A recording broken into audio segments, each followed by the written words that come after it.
Hello everyone, Thempyrean here with Golden Nova. We're going to talk about the new set of Elestrals cards, Firestorm.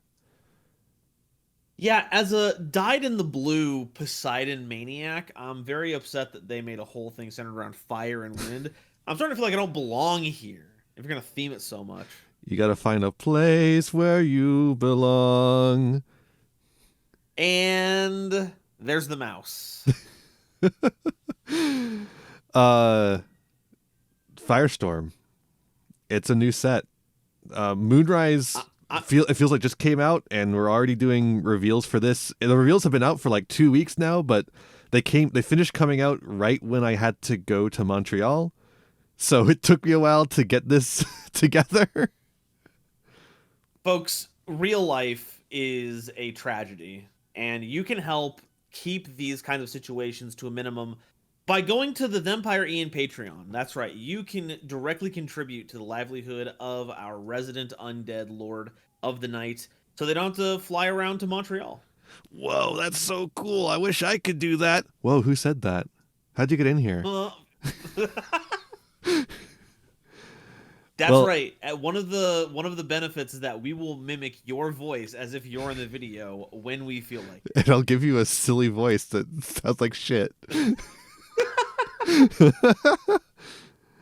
Man, these spirits are actually pretty tight this time around. Yeah, I was like, we have to start with the spirits because they look really good. I like how most of them are sleeping. They're eeping. They got the owl. It's not on screen yet, but the Owloon one is like easily my favorite. There he is. There's this little house. I think these might be like room. Some of my favorite spirits. I agree. Showing off the environments is really cool and gives a sense of space for where they get to exist in. I think it's pretty cool. They look a little bit still like MTG, if I dare say. Is that really the only game that utilizes landscapes? Because I can't really think of any other card game that lets you look at the scenery. Yeah, it's also got that painterly style to it, is part of it. Elite Four, you're knocking it out of the park. Absolutely. I'm so glad to be playing a card game where they credit their artists. Let's just usual Yu-Gi-Oh player sticking point number 1. All right, let's take a look at what we've got here. We've got a bunch of Earths. Jegus, yeah, we got some weirdos. I didn't even know we had so many Earths. I knew we had a couple of Champion of Demeters, but it's funny that we have... I guess let's talk about champions, right? Because we're immediately getting into champions. Champion is our new title de jeu. I went to Montreal, can you tell? Go to Montreal one time and all of a sudden it's French this, ooh Italian that. C'est la vie. Actually, I prefer the EU printings of cards. Fine, whatever. I didn't know I was streaming with an aristocrat. The aristocrat. Okay.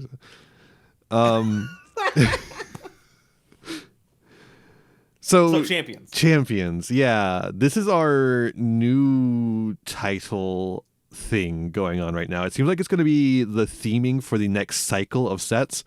I guess we should explain set cycles too for Yu-Gi-Oh players in the audience because we don't really have those. I guess it remains to be seen if it's a cycle quite yet, right? Because I thought that's what Dan said in the first wave, is that it was going to be a cycle of the champions. Well, then if Dan said it, then ignore me. I was just going off the fact that we just have the one new Divine Champions Firestorm. So I didn't necessarily know that Divine Champions was going to be a running theme, but if Dan said it, then... It's been a while since I watched it, so I could be wrong on this, but I'm pretty sure he said it was part of a cycle. Regardless, we were done with the old cycle, which was the introducing everything cycle. Which, if we're honest, was barely a cycle. What was it? Core, Frost, Sun, Moon. Yeah, but with a quarterly release schedule, although with delays it didn't end up being quarterly. That's just going to be what a cycle looks like in this kind of environment. you know? Yeah. From a Yu-Gi-Oh perspective, we usually have like a quarterly ones, but their theming is more about the lore set that's in there rather than any other overarching thing. Especially now that we don't have an anime that it's tied to, so we have to worry about a new mechanic being added. Like at this point, new set cycle. At this point, the only theming for sets is like which nostalgia thing we're doing this time, right? Yeah.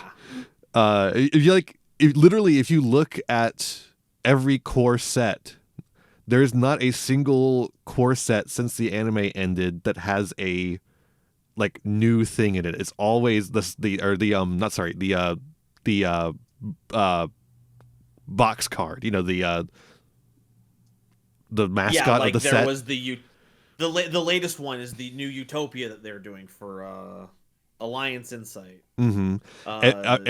Every single one of those mascots is a nostalgia fueled retrain now, but not in Elestrals. But because not in we Elestrals. haven't had time to do that. So although we are free. That kind of seems to be the direction we're going, because you'll notice as we go through here, there's not going to be a lot of new Elestrals. We're kind of past the point of new Elestrals being a majority of the box now, apparently. So you're going to be seeing a lot more titles and a lot more something else that we'll get into later when we actually get there, which it should be soon, actually. Which I'm not too aggravated about. You can only get into so many pun names before you start really scraping the bottom of the barrel. So I'm glad they quit while they were ahead and just started adding titles to things. I have no issue with titles. The other one I have a little bit of issue with, but we'll get there when we get there. First up, Pandison, Champion of Demeter, 2/4, returns up to 2 Earth from the Underworld to the Spirit deck if your Demeter is enchanted. That's a once per turn because it's a you can. Mm-hmm. So seems not fine. Not on cast, so honestly seems outrageous because 2 is the cost for most counter runes. So that's true. You can it back does that give up with a steady stream of that. It does give Earth a bit more healing potential, and Earth is already a really strong typing, so seems fine. Yeah. So. There's the healers, which have been a pretty prevalent addition to the game so far. A Pandison backed up with a counter rune every turn seems outrageous. Like that, an Astrabbit is going to kill. Yeah, heal is currently like the strongest deck in Clash because they haven't banned or like limited any of the removal spells yet. It's like the only thing worth playing in Clash, even. Verdilith. So yeah, what's this guy do? 2/6, obviously a 2 cost as well. This Verdilith can be normal cast with the cost if a Demeter is enchanted, which is a pretty easy cast, honestly. When you target this Verdilith with Demeter's effect, you can specially cast a spirit, 1 Spirit Earth from your hand. This effect can only be activated once per turn. It's a 2-card combo, but it's not an awful one. Like, it does some pretty good stuff. I don't know. I can't get behind this one. Yeah. You agree. The whole push for this one is that they want to make Divine Runes even more special than they already are. So it's like, we'll combo this with the Demeter. But if you're targeting Verdilith with it, you're making it a 5/9 that'll turn into a 2 when it goes back to your opponent's turn if you leave it in attack position? Yeah. To what? Get a different 1 cost out that you could have just normally cast instead of the Verdilith. Yeah, it's and a then little the alternative silly. is keeping the Verdilith in defense position, and then to what none end? of the stats. Oh wait, no. Does Demeter last until the end of the next turn? Or is it the end of your turn? I think until the end of the next turn. That's actually a little better. Because I think Demeter and Zeus both do that. They last until the end of the next turn, and so does Artemis.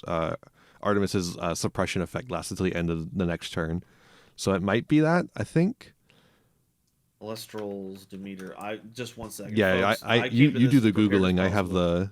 No, I have this up until the end phase. The end phase. Really? Okay. So yeah, no, it doesn't do anything. Or is this? Wait, this is Kickstarter. 1 second. Oh, that's Kickstarter. Never mind. Let's make sure. Hold. Kickstarter cards are so different. They could potentially be. Every version of this I'm seeing is end phase, but they keep being the Kickstarter version. Get me like the Electros thing. Okay, I found a non-Kickstarter first edition until the end phase. So no. Okay, yeah. You are leaving up a 2-attack, 2-spirit Elestral to trigger this while keeping the bonus attack damage. I mean, I guess unless you're using you're like using the Verdilith to get the spirit guy out, attacking, and then immediately disenchanting it for like a rune or something. I don't know. Maybe that is very generous. Though, like we were saying with Pandison, 2 is a counter rune. So, yeah. Maybe. I'm not sold on it. I think the only thing going for it is the fact that Demeter is a very strong rune. And you're already going to be playing that in a lot of decks. And I don't know that's enough. Next up, we got Titanostalk, Champion of Aeolus. Whoa, an Earth Aeolus card? That's crazy. What? You can Nexus Earth or Wind. When you do, and you can enchant Wind to your field. Sure. I think this might see play. Sorry, you first. I was going to say, it's a 2/5. I didn't think I said that. Both Wind and Earth are pretty splashable elements. So, maybe if you're playing a Wind deck that's already running a bunch of Earth Spirits, you play this as a way to, like, get Wind Spirits under stuff. Get some good receivers going. Maybe. 5 defense is fine. 5 defense is nice, yeah. As we know from Ash Rabbit. Yeah, it's got the ass rabbit stats. So it's okay. I think it's all right. Imagine if they made an Ash Rabbit archetype that was based on the stat line, like a Monarch.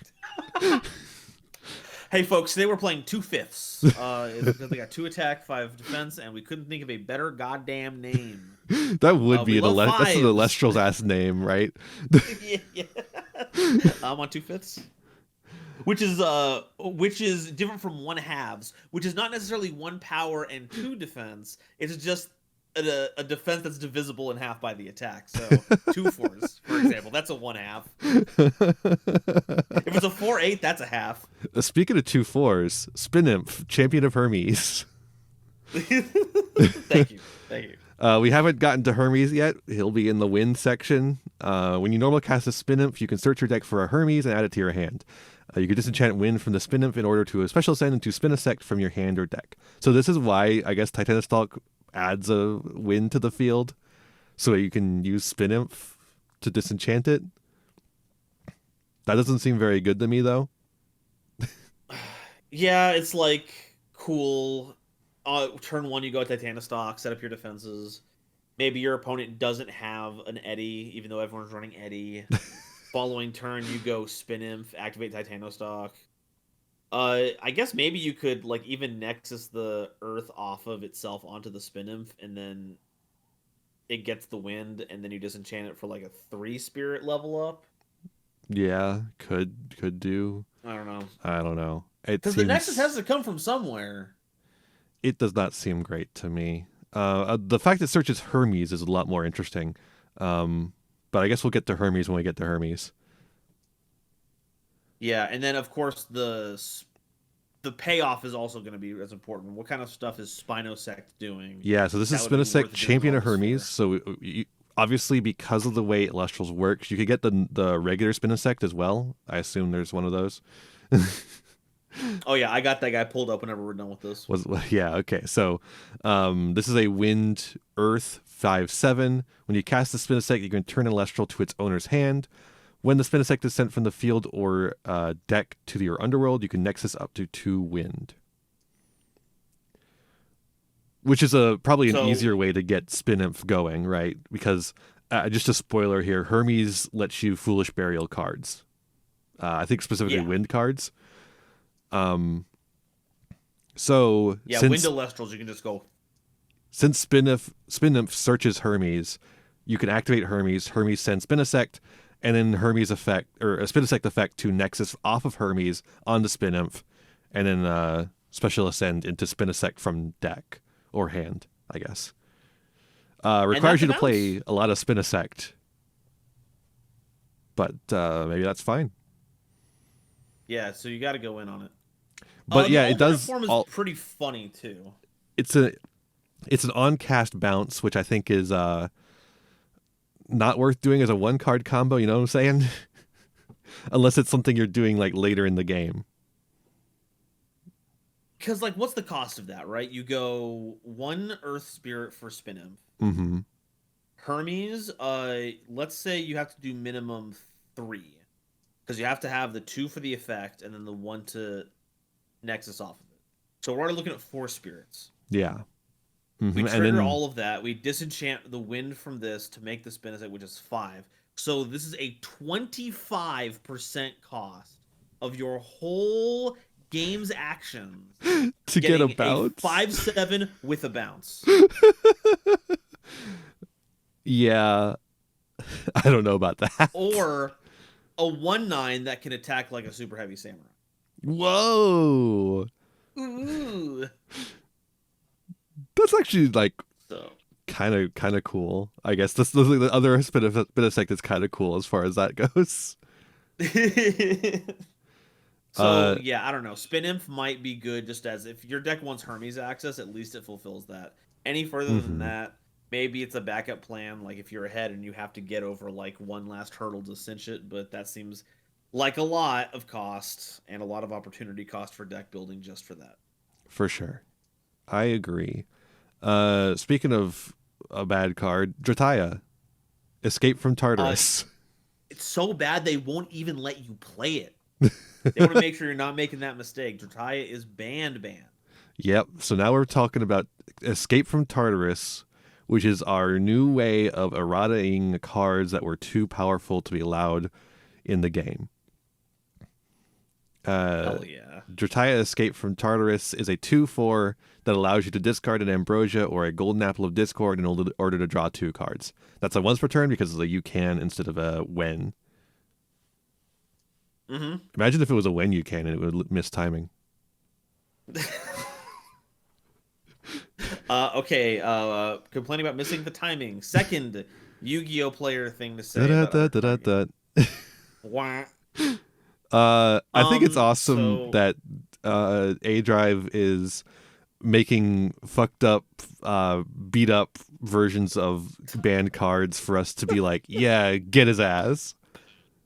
It is probably one of the funniest things. Like, imagine any other card game doing this nonsense. Imagine if the eroded Sangan was like beat up and like escaping hell.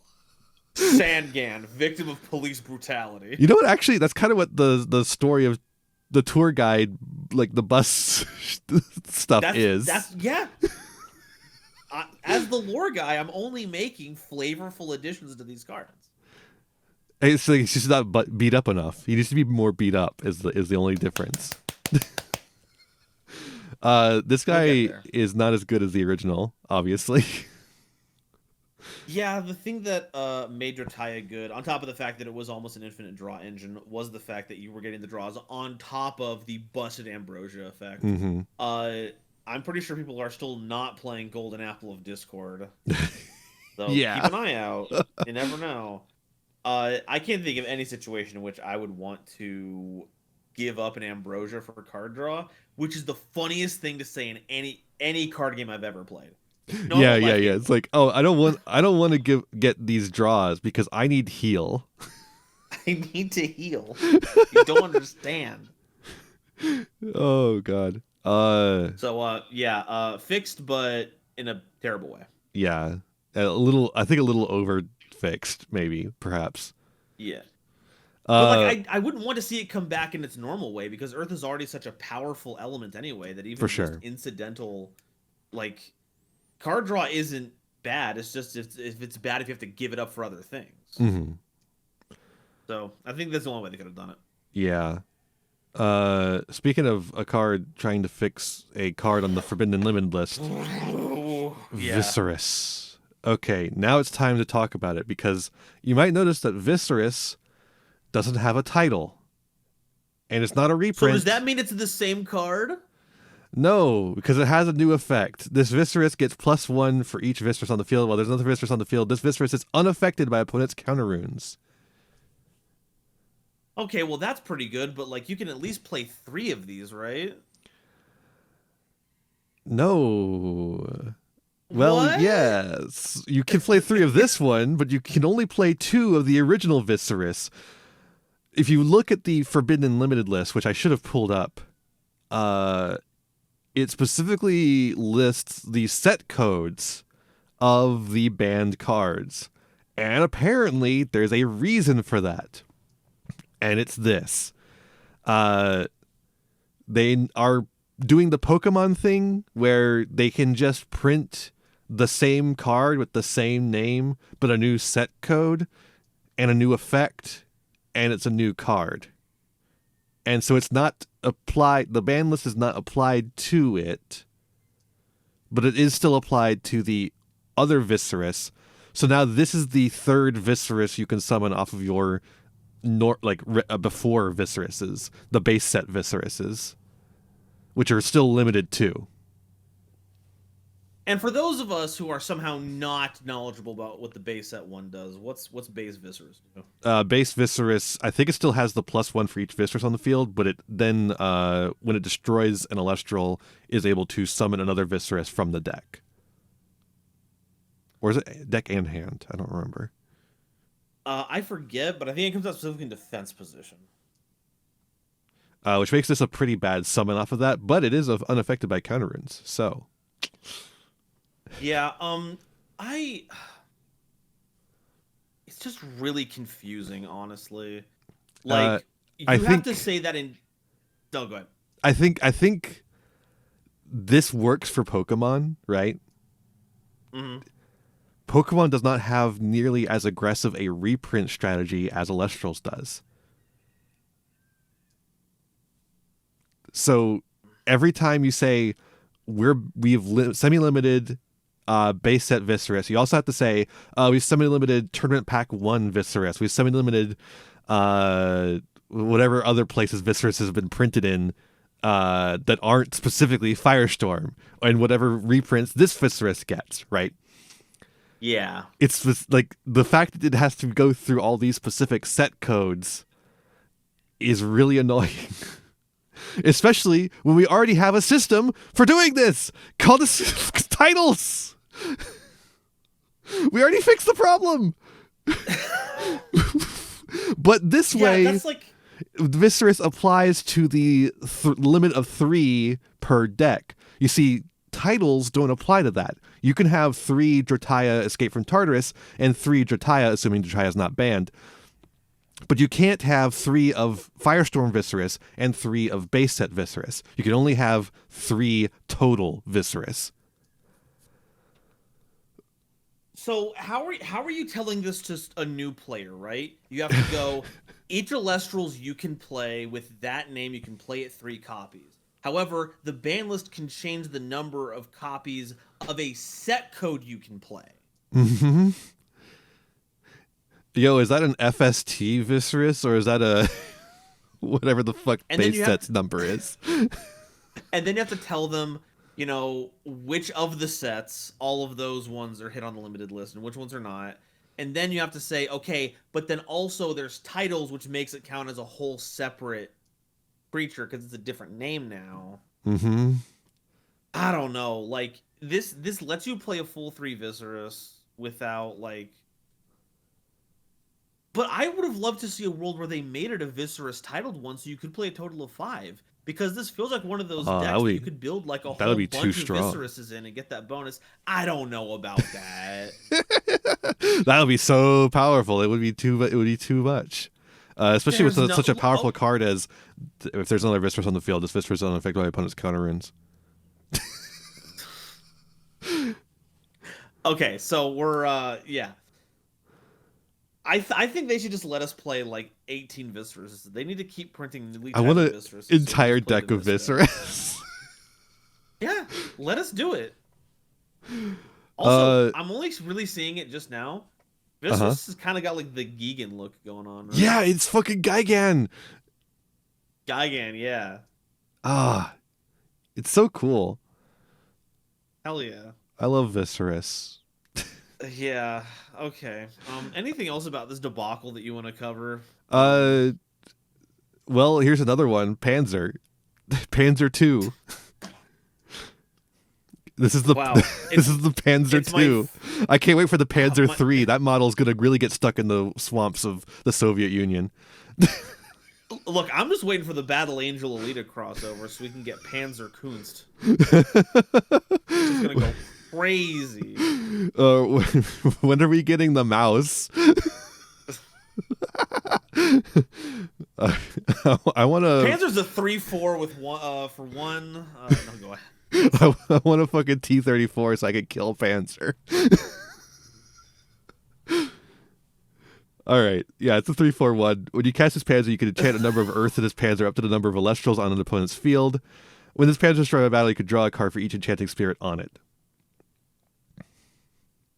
Cool, dude. Man, so we're running into another one of those weird things about Elestrals where you can pump Panzer by a whole bunch to deal a lot of damage. Like, yeah, and then when it gets destroyed, you get to draw cards. Isn't that crazy? Yeah, so it's like Nectar of the Gods in that way, because you pay 2, you draw 2, and this kind of scales that way. But, you know,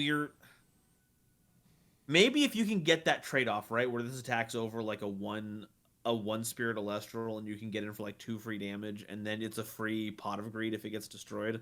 But it's only by battle. So this is just jonesing to get hit by I don't know if PTA is the right word, but like if this gets shielded, well, no, it makes shielding really expensive actually. Oh, I forget. Does it? No, shield is only the cost value. Oh, well then. So it's a one cost. Shield. So yeah, no, it's easy shield. Shield ever. Easiest PTA, easiest shield. It's nothing. Yeah. So I think that if you play Panzer like that, it's a trap. But if you ignore the first effect, you have a vanilla Elestral that if your opponent smacks it, you get a replacement card off of it. And one of the things that I've been running into in games is just sometimes you may have a up in spirits, but you're out of gas, and you need something to play that gets you in a good board position. So Panzer, just as a one guy who draws you a card maybe, could be good. It's kind of like a bad card trooper in a way. And then if you're in like a low like situation where both of you are low on spirits, but they have a bunch of like attack position Elestrals, you randomly hit in for 2 damage because they have 3 and you win. So I don't know. Yeah, I think bad card trooper is the perfect analogy for this. That's Panzer. Fire time. Panzer. All right, the thing the set is actually named for. Yay! Rummikul, champion of Hestus. Got a couple of Hestus guys in here, and Hestus is actually getting quite a bit of help, despite the fact that we've added a new fire champion, or divine, I should say. This is a 3/2/1 fire. When you cast this Rummikul, you can return an artifact rune from the underworld to your hand. This Rummikul gets +1 for each enchanted artifact rune on the field, so a maximum of +4. Although if you put that many artifact runes on the field, you're dumb. Yeah, you just don't pay attention to that last line of text. It's dumb. It's bad. Don't ever care about that. It's only the first one. Recycling for artifact runes is kind of cool, I guess. With the kinds of stuff that we're seeing in this set, I think being able to get multiple uses out of an artifact rune is pretty good. It helps, of course, with the fact that we're playing by Yu-Gi-Oh! Equip spell rules and not Magic the Gathering ones. Artifacts are very vulnerable to removal. Being able to get multiple uses, I think it's nifty. On a 1-cost body, sure. Yeah. And then we have Scavakul, champion of Hestus, a 6/6 to fire. The Scavakul in your hand can special ascend from your fire or Elestral if you have at least 2 enchanted artifact runes on the field. Artifacts that were empowering that Elestral start empowering this Scavakul instead of being sent to the underworld. That's pretty cool. I like that. I love this card design. That's actually really cool. I like it a lot. Special effect that helps get around one of the weird things about any deck that might focus on playing artifacts. Having to have 2 of them is pretty rough ask, especially since most of the good ones are 2-cost as well. Yeah. But those are now enchanting a 6/6 body that's going to get even bigger. So I don't know if the artifact runes provide any kind of meaningful protection. I don't think it's bad. Yeah. And then one more champion of Hestus, we got Volcaries, a 4/2, 1 cost. When you cast this Volcaries, you can search your deck for Hestus and add it to your hand. While Hestus is enchanted, you can also use Fire from your Underworld to play Artifact Runes. Fuck yeah, dude. Fuck yes. Fuck That's yes. So good. That's so good. It's so fucking good. Okay, so first off, I love that we are printing cards that search specific divines now instead of ones that search any divine. Any divine is broken as shit. Specific divines, really cool, but not quite enough. So you give it a second effect, and the second effect is based as fuck. Yeah, you're playing cards for free in a game system where everything is bent around the idea that your life is your resource. Being able to play them for free is bonkers. It's crazy. Like, you can go, Volcaries, get your Hestus, play Hestus, search out any artifact room, equip it to the Volcaries for free. Yeah, as long as you have some fire in the underworld. And if you don't have fire in the underworld yet, you're doing fine. Yeah, that's great. You're in a great position. It's like awesome. And then, if you have any other artifact rune in hand already, you put on the Volcaries, make it a Scapical. There you go. It's a huge swing of damage and power all in one card. This is fantastic. It's exactly what the artifact rune umbrella needed. Fantastic stuff. It's wonderful. But fire also has another path. Champion of Hestia, Scout. That's right, baby. Bears time. This is not over. Bears. Thanks, Christopher. Your check's in the mail. A 2/4/1 cost. When you special cast this Scout, you can search your deck for a Champion of Hestia and add it to your hand. Why is this card worded this way? The special cast thing? Yeah, why is it on special cast instead of on normal cast, right? Because, as we'll see soon, because it's supposed to combo with Hestia allows you to special cast a 1 cost from the hand. So you special cast it with Hestia, and then you search your deck for a Champion of Hestia. Right? Seems perfectly reasonable, right? Stop printing 2-card combos! Stop! Stop! I don't know. I think this card is based as hell. It gives Ursmog an actual good target. That is true. Bears were hurting for some cards to play, and this is a card. They have a card, but it leads into what you get another Champion of Hestia off of this. That's another creature. You get another Scout if you want. Yeah, you could get Majursa, Champion of Hestia, which you can see here beating up the Ice Bear. It's a 8/13 3-drop. Ooh. When you cast this Majursa, you can target and destroy cards up to the number of Bear Elestrals on your field. It's Raigeki. Your Bear Elestrals get +1 attack for each fire enchanting each Hestia on the field. I'm glad it says each Hestia, so it can be from any Hestia. You have multiple Hestias on the field. Yeah, in the mirror match, this is brazy. Folks, Ursaden finally has a meaning for existing. I'm so happy. I mean, I guess it has a reason to exist. Yeah, it is the only payoff. I don't think it's that good. It's a pretty high investment for Raigeki. I think you're out of your mind. What do you, for a Raigeki? Bad Raigeki, I should say. That's no. It only destroys cards with the number of Bear Elestrals on the field. It doesn't even include Bear. At least one. It doesn't even include Bear cards. It doesn't include Ursaden. Yeah, it doesn't include the Ursaden that you have to give up to cast this, dingus. You goober. So you have to have Scout on the field or some shit. And also, whoever you ascended this over. I don't know. You don't ascend it over anything. You just cast it for free. Well, not for free. You still have to pay the spirits for it. Yeah. So it's either you're paying out the spirits from Ursaden, or you're doing an ascension. I think it's fine. Yeah, ascending this normally is bad. Yeah. That sucks. But it makes Ursaden a win condition that pushes a bunch of damage onto the board, and we have even more cards in this set that make the card even better. Yeah, wait till we get to Frost. We got some cool stuff in Frost. Good lord. Yeah. Warmite, Champion of Hestia. Warmite. What a funny little guy. Warmite. Just like staring at the card. Warmite. And it's beating up Brummelinks too. Holy shit. Get out of here. Get out of here, Brummelinks. Or yeah, is it Brummelinks or Equilynx? Brummelinks is the Frost one.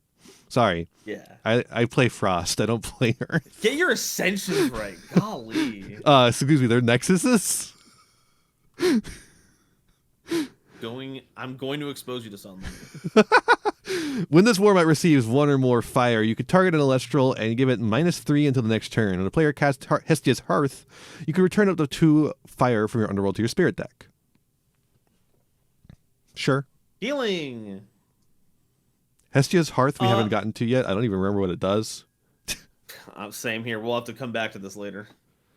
Targeting an Elestral and giving it -3 is fine. But if it's in defense position, yeah, you're gonna need an Eddy. But you know what that makes Warmite, right? It makes Warmite a 5. I love 5s. I love 5s. This is pretty cool. I also like that it's on receive, so you can do nasty stuff with like Altar Stars. So you know, I dig it. You can do it reactively during your opponent's turn, which is fun. Yay! Interaction. And it's got an Ascension. Floracne, Champion of Hestia. You can disenchant fire from your Hestia to search your deck for an Arachne's Lair and add it to your hand. During each end phase, an opponent must expend equal to the number of Elestrals on their field if Arachne's Lair is enchanted. Right there. Yeah. Anything. Expend anything. Expend yourself. Now. Apparently, at Dallas, A-Drive showed off the Spiders deck, and it was pretty sick, from what I heard. So, I'm definitely looking forward to seeing what Arachne's Lair does. Yeah, I forget the exact wording, but if it is what I remember it is, plus the stuff Floracne does, I'm looking forward to making Spiders explained. Yeah. Channel, because this is a real deck. This is like a deck. Cow. It's really cool. I fucking love a tax creature. I'm sorry. I love tax monsters. Yeah, coming from the friggin' camel person. Camel. And, you know, as long as we're talking about them and I can get more requisite channel awesome references in, you get to play a giant army of spiders. Stop! No, not the blackface Doug character. All right, hey, Infurix, Champion of Hestia. Champion of Hestia, 3/4, 1 cost. You can disenchant fire from your Hestia in order to add a 1 spirit fire Elestral from your underworld to your hand. When you ascend this Infurix during the end phase, you can special cast it from your underworld with fire. Cool. You know, if it enchanted, like if you could use spirits from the underworld to pay for that underworld cost, I would say this is pretty good. But yeah. So. I think the second effect is just kind of icing on the cake. The first effect is where the real magic is happening here. Mainly because Champion of Hestia, or Hestia herself rather, allows you to just special cast the creature you got from the underworld from your hand onto the field. Which, you know, does mean you spent like 3 spirits to do that.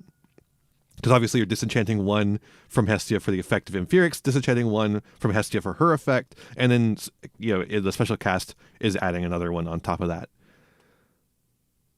But if it's a really good 1 spirit fire Elestral, then it could be. But of course, Hestia has some restrictions. Oh, and what's that? We'll get to Hestia later, but Hestia cannot use her effect if your opponent does not control. Is it equal and more? Or is it just more? Oh, I guess we'll Elestrals than you do. So controls the same number as you or more. Yeah. So you cannot use it if you are ahead in Elestrals. Which can be a bit of a problem if you have Empirics on the field. Just as an example. Oh my god, you're so right. Why did they do... Well, okay, it just means that if you have an Empirics across an empty board, you can't use it. And that's a pretty good place to be at. Yeah. But at the same time, yeah, that kind of sucks. Yeah, it does. All right. Here's the rest of the fires. We got Torchin, Champion of Hestia. Maybe this will be a good card instead of a bad card. Wouldn't that be crazy? Oh my god, everyone is hating on base Torchin. Come on, folks. I thought so you liked bad. Healing. It's I thought all you people were all like, I love healing. You can just... It's the worst healer in the entire game. Fire is the element of artifacts. Are you telling me you don't want to load up artifacts on that little guy and heal for 4 randomly? Come on. Don't worry about the fact that half of the spirits that you're missing are trapped under items. Okay? Yeah, exactly. Don't worry about that. 1/1 fire. When you cast this torch, you can search your deck for a Hestia or a Torch of Hestia and add it to your hand. You can Nexus fire. Whoa, that guy's good. Holy shit. Because even though it's a part of the same paragraph, you can Nexus is a different effect. Yes. Right? Yes. It doesn't do anything when you Nexus except trigger Nexus effects. Yeah. So you get like to Warmight. Play it, search a card like Warmight. And, you know, Hestia can summon out a Warmight from your hand. So, you know. And we got, they're all bugs. So if there's ever a bug searcher besides Ardbud, that's like out of archetype here, out of typing. Well, this opens up the Lunar Fire deck. As long as you found a drive and beaten him up, you know, you have a bug searcher. So. You have a bug searcher, exactly. You just gotta beat him. A completely legal bug searcher. And a really cool artifact that you can put in your artifact deck. See, it's all coming together. I think this card is fine. You can Nexus the fire off the torch onto something else because it's a 1/1. It's gonna die. Yeah. Or you can Nexus it off the Hestia if you, for some reason, think Torchin's gonna stay around for a while, or if you're like ascending over Torchin. I'm gonna deal 2 damage and get the game cleared up on this open board. So help me God. Then we got Ignector. Yeah. A 1/2, and again, this is another redo. I don't know what to call these. Like, it's the same fucking name, the same fucking title, as in no title, but it's a different effect. What do we call these? Duplicates, redos? It's not a Nexus because it's the same element, not titled, so we can't call it titled. Or the Landed Gentry.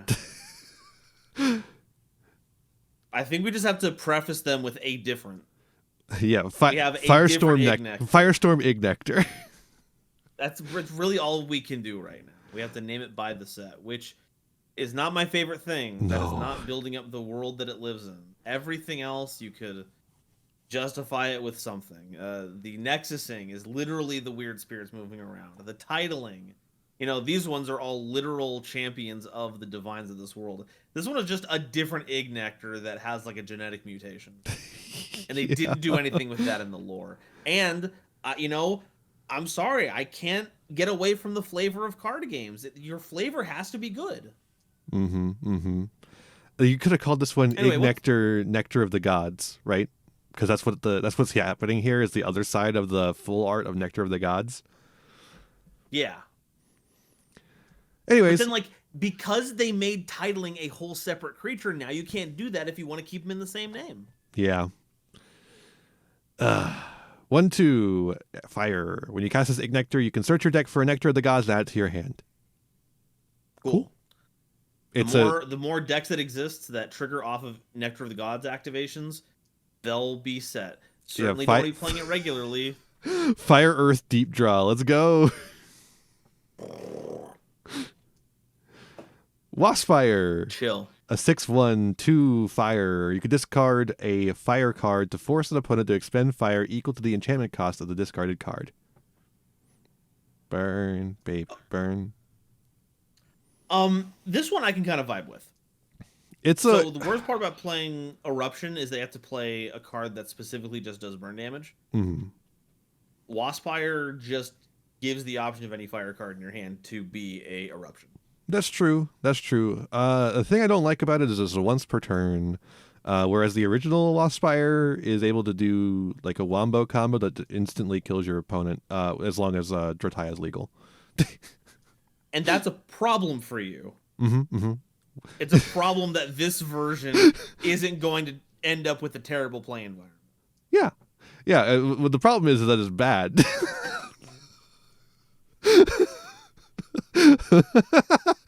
I think it should be a twice per turn. These are the two halves. An Elestral is either bad or it warps the format. Yeah, you can't have it either way. In between, I mean, you can't. There's no in between. There's no normal Elestrals out there. Is it time to get wet? I thought you'd never ask. Sluggle, Champion of Poseidon. They're making a plushie of this Sluggle specifically, by the way. Yeah, they're making of the scarred, damaged Sluggle. Yeah, that's being held, caressed in Poseidon's arms. But you don't get the Poseidon in the plushie. I wish Poseidon would hold me like that. Yeah, when's the Poseidon body pillow coming out? A-Drive. I know you're watching, because I know you watch all of these. When's the body pillow? Do you think he stopped doing that yet? Or does he still watch every single one? No. I am at this point in this community where I think that's just who A-Drive is. That's not like, I don't think he's doing it because he's like, oh, I want to. I mean, of course, I think he wants to genuinely be involved in discussions so that he can improve the game and the community. For sure. But I don't think that's CEO A-Drive. I think he just has a wrinkle in his brain that makes him do that. That's just part of who he is. And you should make that wrinkle a body pillow. Don't we all have a little wrinkle in our brain that turns this whole thing into a nightmare scenario? Hey, what does Sluggle do after you've almost killed it? So it's a 1/3 with the 1 cost, and when it receives 1 or more water with Poseidon's effect, you can ascend this Sluggle to Glabby from your hand or deck. It's Glabby time. Let's figure out what Glabby does. Or at least the Champion of Poseidon Glabby, because we already have another Glabby, of course. You see what I mean about with us not doing new Elestrals much anymore? I mean, kind of. I like it when they're titled. That's cool. Yeah, I like titles. Titles are cool. I do wish. So from what I remember, the ratio is like there's gonna be like 5 to 10% new Elestrals per set now, which seems a little low to me, but that's me, you know. Maybe it'll just be for this cycle, you know. It could be that in future cycles we'll be getting more. I don't know. We'll see. Yeah, I guess it wouldn't make sense for us to be doing titled champion versions of new Elest. For sure. So, yeah, that would be really silly. That could be it. Yeah. So new Glabby. That, so you brought it up just now. Mm-hmm. New Glabby is a 2-cost 5/8. When you cast this Glabby, you can search your deck for an Atlantis or Arise from the Depths and add it to your hand. So Atlantis is, of course, the bad field spell that gives you an attack boost, and that's it. But Rise from the Depths is the one that's kind of Monster Reborn for waters. Yeah, if you have Atlantis. Neat. Yeah, but you do need Atlantis, which is unfortunate. C'est la vie. I would just ascend into base Glabby. TBH. Yeah, because base Glabby, I believe, just gets you into Majesty, right? Yeah, as long as it's 3 water enchanted and with the line of Champion Sluggle, getting the 1 from Poseidon, turning into Glabby. It's going to be 3 enchanted. So it's just, yeah. So it's a shame that there's only 1 Majesty that you can go into. Well, what if I told you there was another one?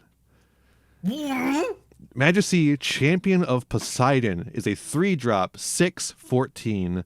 While Poseidon is enchanted and its Majesty is in attack position, spirits enchanting Elestrals are water instead of their original element.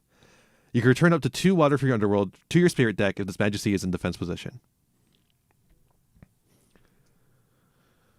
So, this is like bad skill drain on legs, right?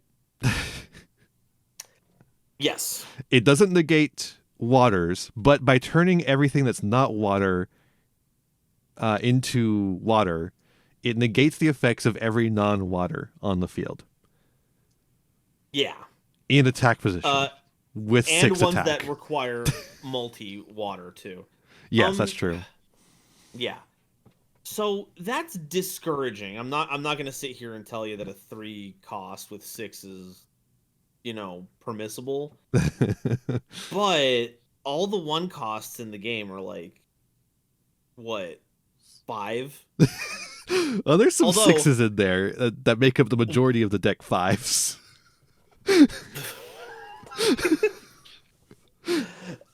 And now that I'm trying to play devil's advocate here, I am realizing that we just printed a Warmite that crashes with this. Although actually, now that I think about it, though, most of those 6s are because of their effects. The only one that would still have its effect is Moose Station. Well, hopefully you have a counter rune to deal with the Moose Station. Yeah. I think the better effect is the second effect, though. Being able to get to heal 2 every turn for free is crazy. With a 14 attack booty? Or 14 defense, I mean? Yeah. Crazy. It's huge. I think the flexibility of it is where you're really going to find a lot of it, right? Like, you could keep Majesty in defense, not be threatened by any counter rune outside of PTA if you get out of that. Mm-hmm. Keep healing every turn, keep fueling your own counter runes. And then once you feel safe, you can just put an attack position and, depending on the matchup, not be scared of any of your opponent's retaliation. Yeah. No, I think this card is really strong, but I think you're going to have to play it a little bit smarter than just slapping it on the field in attack position and hoping the Floodgate saves you. Yeah. Don't be me with Chronodial. Do not think this is an auto win because of its effect, okay? You do have to be careful with this Majesty, but I think it's far better positioned because it's easier to put onto the field than Chronodial. It's extremely It doesn't easy. Have the same brack breaking. Wow. I thought, no Space Ghost here. Me when I'm breaking brack for Space Ghost. I'm breaking brack. That's my favorite HBO show.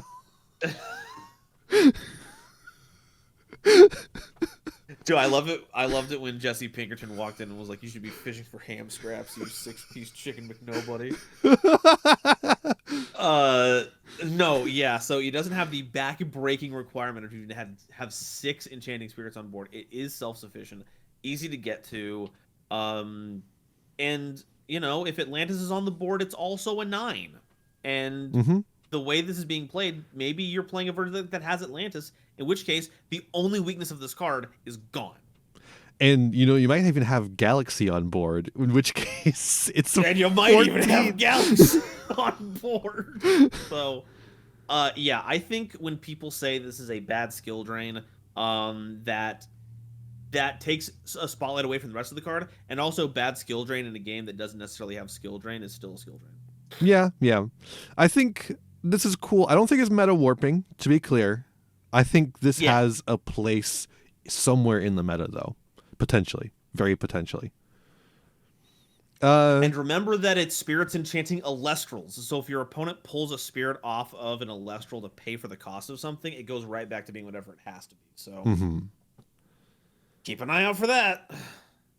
Veritaqua, Champion of Poseidon. A 4/3, 1-drop. When this Veritaqua receives one or more water in a Nexus from Poseidon, you can special send it into Veritaqua or Javelantis from hand or deck.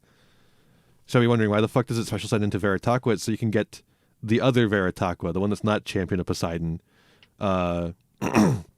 which, if I'm remembering correctly, destroys an Elestral. It attacks if it has more spirits than that Elestral, and negates its effects or something. Oh, I'll double check, but it sounds right. And then, of course, with Javalantis, while you look that up, Javalantis, Champion of Poseidon, is an 8/3, 2 cost. You can cast Tsunami, or when you cast Tsunami, you can special send this Javalantis in your hand from one of your water Elestrals. Your water enchanted Elestrals deal piercing damage while Poseidon is enchanted. Which is fine. It's fine. Oh, Veritaqua does not care about spirits. Really? I think we're thinking of the wind one. The wind one, yeah. The wind okay. next to this one. Regular base set Veritaqua, when this Veritaqua enters battle with a defense position Elestral, you can negate the Elestral's effects and then destroy it. So it just beats up every defense position Elestral. So I guess the effect to get into a Veritaqua is just so you can get that effect for some reason. Yeah, if you need to just kill a defense position guy instead. Instead of going into Javalantis, which can kill a defense position guy. What does base Javalantis do again? I have no idea. I've never read that card in my entire life. Base Javalantis. When this Elestral destroys an opponent's defense position in battle, they must expend 3. So if 6 is good enough to get over an opponent, which is what the base set Javalantis is, you get to deal 3 damage, which can be pretty nifty. I guess, yeah, I don't see a reason outside of a weird defense position Elestral that you can't punch. Outside of Armadon, I guess, specifically, you would want to go into the other Veritaqua. I thought this would go into, like, the Wind Nexus version of this, honestly, when I first read it, but I'm wrong. That'd be cool, actually. No Verituka here. That would actually be really sick, like a titled card that goes into its Nexus form. I would dig it. That'd be sick as hell. I have a question, though. But that's not what we have here. What? The hell do they mean 1 or more water in a Nexus from Poseidon? How many spirits you think Poseidon is Nexusing? 1. I guess if you have the water guy that draws you 2 cards, I guess technically that's a Nexus from Poseidon to Veritaqua. So, you know, if you can set up that particular thing, then I guess I'll look like an idiot. Anyway, that's my tangent. Cool. So yeah, okay, Javalantis. Now, I forget exactly what it was I had to say about it. But the power went out, folks. I did ramble on about it while the power was out. So maybe Ian will splice a full-size image of me saying that while that's happening, and we'll just move on to the next one. Yeah, and then I'll just put in this clip of me going, cool. Perfect. You're an editing wizard. Ian. Wow. All right, moving on. It's whale time, baby. Whale time. Straight into the fucking galaxy mines. This Champion of Poseidon Galaxy is going to be great when they finally ban Galaxy. I can't wait. As a water player, I can't wait for every wind MFer to play Peliquarius just to grab a Galaxy just to mess with me. I'm tired of these people. Galaxy says it's a 2/5, 1 drop. When this Galaxy receives 1 or more water, you can swap each Elestral's attack with its defense until the next turn. Wow. It does the Galaxy thing, but worse, so that you can ban the original. Now, the interesting thing about Galaxy is that it swaps every Elestral. Yeah. So you can actually use this to punch some pretty nasty things. And then it opens you up to synergizing well with like Nexus type effects, like Ultra Star. Yeah. That is one cool thing I like about Elestrals so far, is that they don't usually make effects that are just this effect but worse. Like this other effect of the game but worse. They usually add a little bit of a twist to it that makes it a little more interesting than that. There are like aspects of Elestrals that I worry have already designed themselves into a corner, so they won't be able to explore cool mechanics. But then you have stuff like this. Yeah. Where you see that where their minds are at and the kind of places they want to explore, and it's pretty cool. Mm-hmm. And speaking of, we got another water Elestral champion, but this one's a champion of Keone, which is pretty cool. I like Keone. I like Frost. This is Narpoon, a classic in the Frost deck. A 4/2. You can Nexus Water or Frost. When this Narpoon receives one or more Frost, you can special send it to Waylance from your hand or deck. And that includes the new Waylance, Champion of Keon, which is a 7/5 Water Frost. This Waylance deals piercing damage. When this Waylance declares an attack, you can Nexus up to 4 Frost from any number of cards on your field to it. And you can see in the art there, it's fighting Draking, it looks like. Yeah, now 4 Frost might seem like a lot, but they couldn't add any more of those symbols. They couldn't put in any more Frost. I'm gonna kill you. I'm gonna kill you. I'm gonna bring you back to life, and I'm going to kill you again. Yes. I've succeeded in my mission. Anyway, what do you think about this this duo of little goobers? They're interesting. I think Waylance is a really cool card that's not going to see any play ever.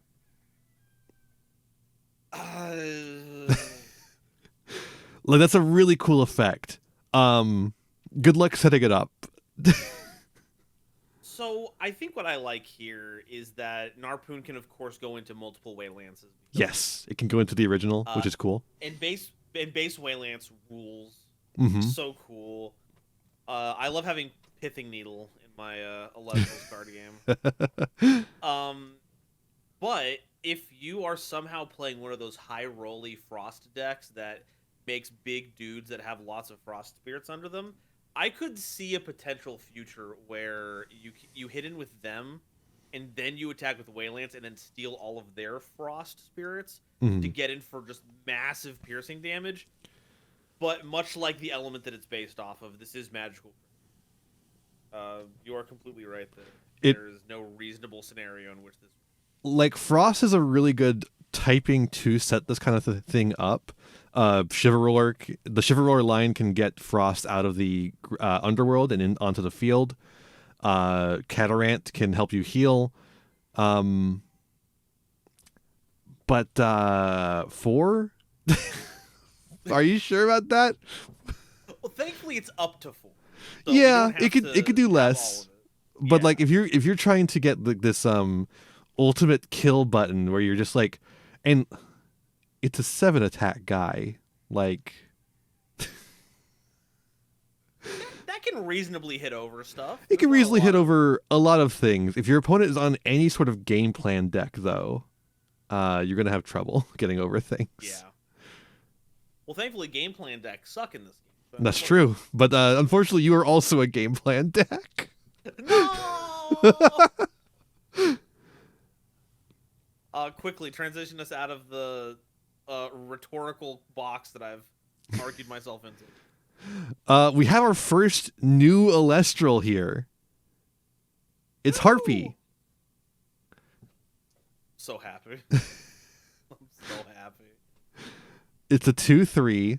Your Elestrals cannot be attacked except for this Harpy. When this Harpy is destroyed in battle, you can draw 2 cards if you have a Divine Rune on your field. 2-card combo. Another thing I was saying about Panzer a while ago. Yeah? Yeah, that's kind of just what Harpy is. Really. That's what Harpy is, except it requires having a Divine Rune on field, which is not necessarily unreasonable, because it is just generically a Divine Rune, at least. Yeah. But, and with water being as splashable as it is, you could play this with decks that have good Divines.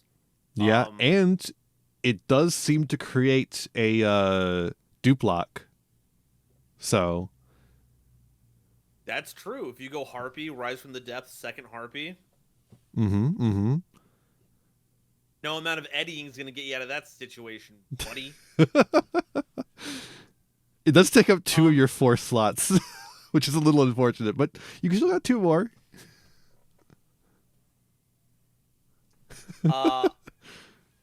I think that there could be space for it. There's a chance. Yeah, I think Harpy Lock is like so funny. It has a chance of doing something. Hope you have removal, you son of a gun. You better draw resting on your laurels. I'm not attacking with these things. Goddamn Elestral, because I ain't committing any more spirits to my board. I guess they could. Gorgon's Gaze since it's an effect. So negate the effect, and you break the lock. Unless you put 3 on field. Wow. Really, the biggest problem. Daring today. The biggest problem is finding 3 Harpy in your deck to establish. Yeah, or finding 2 even. Cute card. This is gonna be a water card that sees play in 0 water Elestrals. Yeah, for sure. I don't see it getting a lot of play, but you know what I do see getting a lot of play is Thunder. Jesus Christ, Thunder! Can you calm the fuck down? Thunder, as always, busted as fuck. Let's go here. Elechick, Champion of Zeus. That's right, baby. Elechick's back, and he's got a scar. What's going on? Look, Zeus has a scar, so now he's got to put the scar on everything because he's really. He put the scar on himself. Yeah.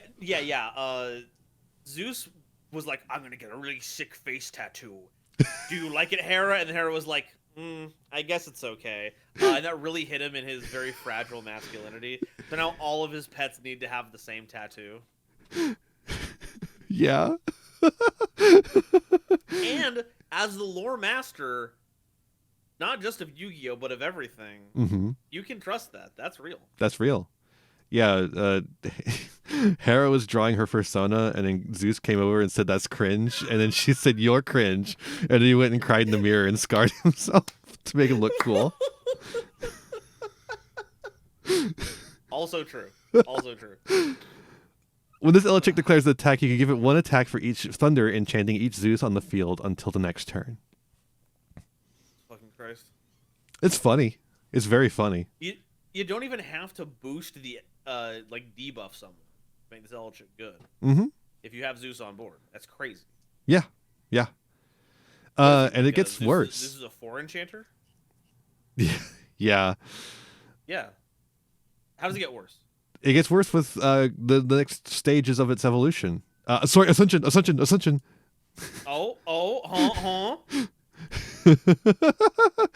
Legally distinct evolution. I'm not the only one slipping up on the terminology. Legally distinct evolution. It's a 6/2 Thunder Wind Griffuse, Champion of Zeus. This Griffuse in your hand can special ascend from your Champion of Zeus, any Champion of Zeus, but it cannot be played misenchanted this way. When you cast Griffuse, you can give all your opponent's Elestrals -3 until the next turn. That's what I like to see, baby. Yeah. This is crazy. This is outrageous. This one's awesome. This one's so cool. Yeah. Like, we have a few other champions coming up here, one of which I think is an even better ascension than the Elechick, and you just get to do it for absolutely no opportunity cost outside of being a Champion of Zeus, and you're debuffing your opponent's entire field. Yeah. Are you kidding me? The entire field, no restrictions. It doesn't have any of the bullshit like Navi line. Oh, you can't affect dark and light. You know, it doesn't have any of that shit. It's every fucking Elestral -3. -3. It was just a huge swing. With a 6-stat guy? Like, come on. You're killing 3. You're killing 3 drops at this stage. It's essentially a 9. Like, what the fuck? Yeah, we're playing 9s, folks. We're playing 9s. Or we're playing 14s. Because Volt Tempest Champion of Zeus is also busted. It's pretty good. It's a 14/7, 2 Thunder, 1 Wind. When your Champion of Zeus is destroyed in battle, you can special cast this Volt Tempest from your hand with the correct enchantment requirement.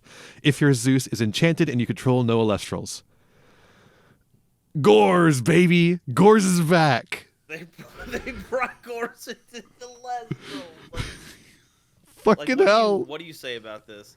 Like, there's obviously... You go first. I'm gonna ramble. It's better Gores because it doesn't have the restriction on the back row. It just you'd have to have Zeus on field, which you want to play anyways because Zeus is a good card. Yeah. Like, granted, you have to control no Elestrals when this happens. You have to be at rock bottom. Yeah, so it still has half of the Gores.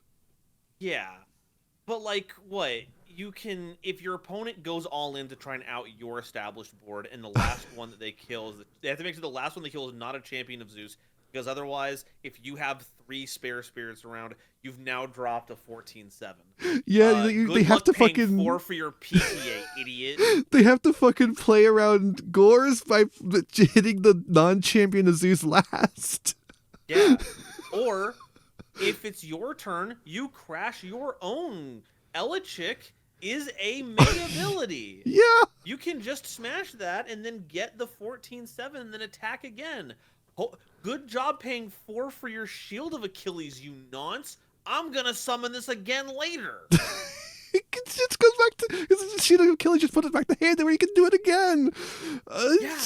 And it's just it summons itself in attack position, or it doesn't matter which position. Rather, it could do whatever the fuck you want. Yeah, and because it doesn't have an effect, you don't really care about anything that would stop that. Oh man, Gorgon's gaze. I'll wait a turn. Yeah. Oh man, your Majesty turned all of my spirits into water. Oh geez, sorry. Anyway. And with fucking Zeus, it can get over it even in defense position. And then Zeus can even so it's like this card, and you know you have line, Zeus because that's how you summon the fucker. Yeah, you have to have him. It's outrageous. This guy is so fucking crazy.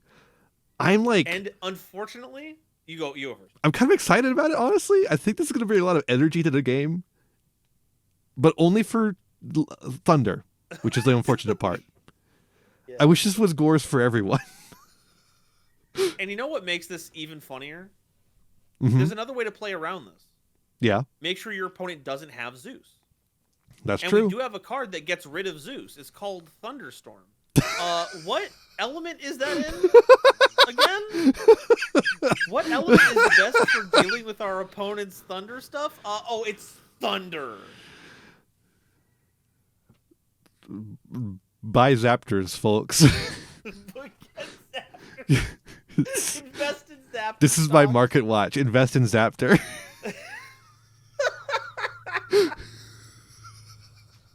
Okay, anyway, this line is outrageous.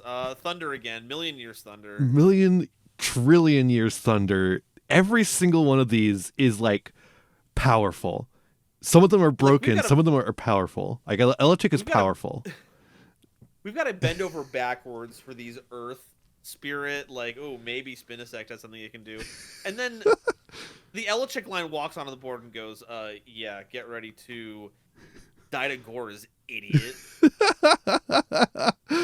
It's so funny. It's like, Waylands, that's a really cool effect. If you live in the best of all possible worlds, you could do something really cool with it. Meanwhile, here in the worst of all possible worlds, Voltempest can work with it regardless. Jesus Christ! Can I convert all of my bullshit box topper Voltempests to this guy? This guy's way cooler. I'm sure this guy's gonna be a box topper too. I think he might be. Please. Vulgaris, Champion of Zeus. A 3/3 Thunder. You can disenchant Thunder from your Zeus in order to target and destroy a face-down rune. If you do, give this Vulgaris a +2 until next turn. 5s. 5s forever. Also crazy. It's you play Vulgaris and now you randomly get a free Thunderstorm. Yep, but better. Yeah. Like it's cheaper. Yeah, it's just 1 lightning. Oh yeah, you only get to hit face-down runes. The best runes ever printed. Like, sure, you're disenchanting 1 from the Zeus, but like you got a body on field. It's a 5. Yeah, it's a 5 now. Like, also crazy card. Also ridiculous. Setting cards has never felt worse. Hurricane discourse will continue until morale improves. Speaking of Thunderstorm, Titanic Strike, Champion of Zeus. The first Titanic Strike was so bad, let's give it another one. 4/4 Thunder. When you cast this Titanic Strike, you can search your deck for a Thunderstorm and add it to your hand. Otherwise known as the perfect Griffuse base. Holy fucking shit. Hitting my ass. Just like, this entire deck is so fucking busted, dog. Grab Mystical Space Typhoon. Did your opponent have a PTA and they held onto it knowing you would upgrade the Titano Strike? Snipe it. You have the Thunderstorm. God damn, dog. This deck is gonna be crazy. I legitimately think Thunder is going to be the only game plan deck that is like the meta deck. Like Blizztrix got close, but it just is too random. This deck though. This deck could do it. And they even got Spark It back, kinda. They even got Spark It back. Escape from Tartarus, a 3/1 with a 1 cost. It's beat to hell. When you normal cast this Spark Kit, you can look up to 2 random cards from your opponent's hand and discard one of them. You can Nexus up to 2. So they're separate effects now. It's on a normal cast. You only get you only get 2 pieces of hand knowledge instead of the full hand. But you still are hand looping. I don't think this is enough. I think they've made it sufficiently bad to where it will not see very much play, despite the fact that it is a decent Nexuser for Thunder. I think Thunder is beyond Nexusing at this point. It's beyond the Thunder Nexus. We have to get beyond Thunder Nexus. I don't know. I'm slightly more optimistic on it. Hand ripping is still hand ripping, even if it's only 2 cards randomly. Honestly, I kind of feel like the hand knowledge of the 2 random cards is, well, I guess it's only 1 random card because you discard one of them. But yeah, I don't know. I have a hard time with this one because it's like, yeah, it does still discard. It does still get you hand knowledge, but not as much, and it's only on normal cast now. But it does still. It is only on normal cast, so you're only getting it the one time. Mm-hmm. I guess 3 for Thunder, each Spark Kit. Despite everything that we have talked about in this set, we have to remember that Thunder is the element of Astrabbit. Mm-hmm. We will find Sparkets. We will hold the line with Astrabbit because it's that big of a body. It's potentially. I don't know. I think Sparkit has a place where if there's a lull in the game plan, Sparkit like punishes you for not having gas to move forward and just keeps you small. Very possibly. By the way, do you like combining Thunder and Earth, the 2 strongest typings in the game? Yeah. It's my favorite combo, actually. Well, here's Ankylo-Shock. It's a 2/4 1-drop. This Ankylo-Shock gets +3 for each Earth enchanting it. When this Earth enchanted Ankylo-Shock deals damage to an opponent, you can special send it into Ankylo Surge from your hand or deck. And our Ankylo Surge... pretty good. It seems pretty good, yeah. Ankylo Surge is a 2-drop, 1 Thunder, 1 Earth, with a 6/8 stat line. You can draw a card for each Thunder and Earth enchanting this Ankylo Surge, then discard that many cards. By the way, that's not an on-cast, that's a once per turn. Mm-hmm. So surely Giant Skyhawk has some sort of role to play in this, right? Dinosaurs that are busted as hell? It's clearly. That's not a dinosaur, though. That's an ankylosaur. It's a different creature. As I learned from Godzilla Raids Again, the American version.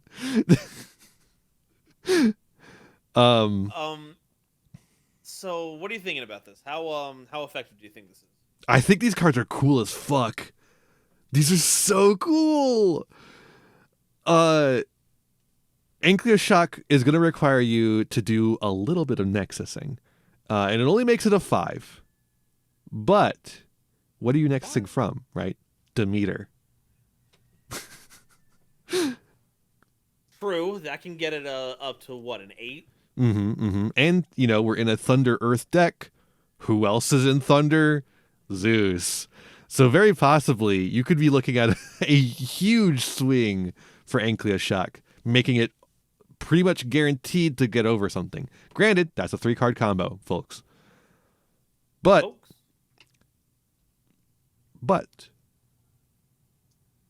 yeah, I was kind of on the fence about this, but you bring up some very good points about the strengths of Thunder and Earth as elements, helping to get creatures in. Plus, nexusing, of course, does give it extra spirits. My first thought was, you have to get this guy in directly for 1 damage to get. It's like, no, asshole. You give this thing a second spirit attack over a different attack position 1, and then Ankylo Surge comes in with another spirit on it to hit for even more damage. And so, you've convinced me. Most Nexuses are 2 maximum. So you could be actually putting +6 attack on this guy making him an 8. That's true. And then if the Ankylo Surge survives an opponent's turn after that battle phase, now you've got hand fixing. We're looking at like a 3 to 4 enchanted Ankylo Surge drawing you 4, and then you just take the worst 4 cards in your hand. Counter runes that aren't working out for you. Keep some Ambrosias. Just go crazy with it. Fill up your graveyard with stuff. Play a Rise from the Ashes. Yeah, I mean, like this is actually really cool for Reanimator decks because it's an easy way to get shit into the underworld while also deep drawing your deck.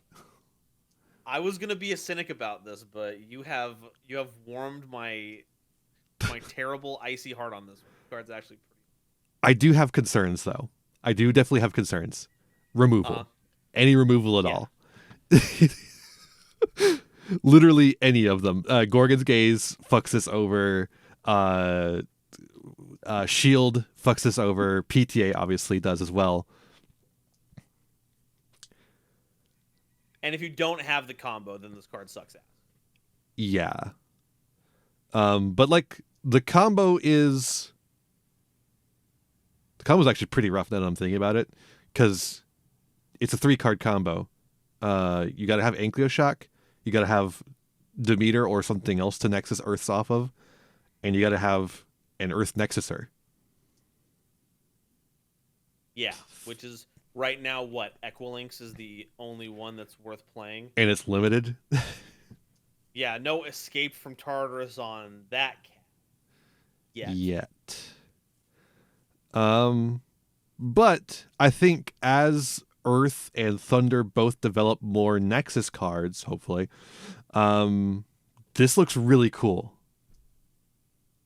And if you ever combine the two together, as I'm pretty sure have seen in the past. Yes, we have seen it many times. That was like the best deck for a while. Yeah, so you might as well. They're like the 2 strongest typings of the game, so of course, if you smash them together, you're going to get some results. Also, can we get a plushie of Ankylo Shock, please? Please. I love this little guy. I need A-Drive to send me a care package that just is all the plushies. The cards, sure. Fine, cool. Plushies. Plushies, A-Drive. Plushies. I'm so glad Voldusk was in the last one. It's so cute. Oh, I love it. All right. Wind. Speaking of adorable little fluffy cuddlers. Sorlet, Champion of Aeolus. I don't know why I said champion like that. Champion. He's champion. It's champion at the bit. It's a 4/3 1-drop. When the Sorlet destroys an Elestral in battle, you can search your deck for an Aeolus or Champion of Aeolus and add it to your hand. Cool. Sure. Yeah. I don't know. Base Sorlet is a 5/1 that actually gets over stuff. This Sorlet is a 4 that doesn't get over anything meaningful. Yeah, and then it searches. Cool. Thanks for that. Cool. I don't have a main phase 2, idiot. Like literally, it's like this is a main phase 2 card. Yeah. There's like some cards in the Elestrals where it's like, oh, this is a main phase 2 card. You made this because you thought there was a main phase 2, but there's not.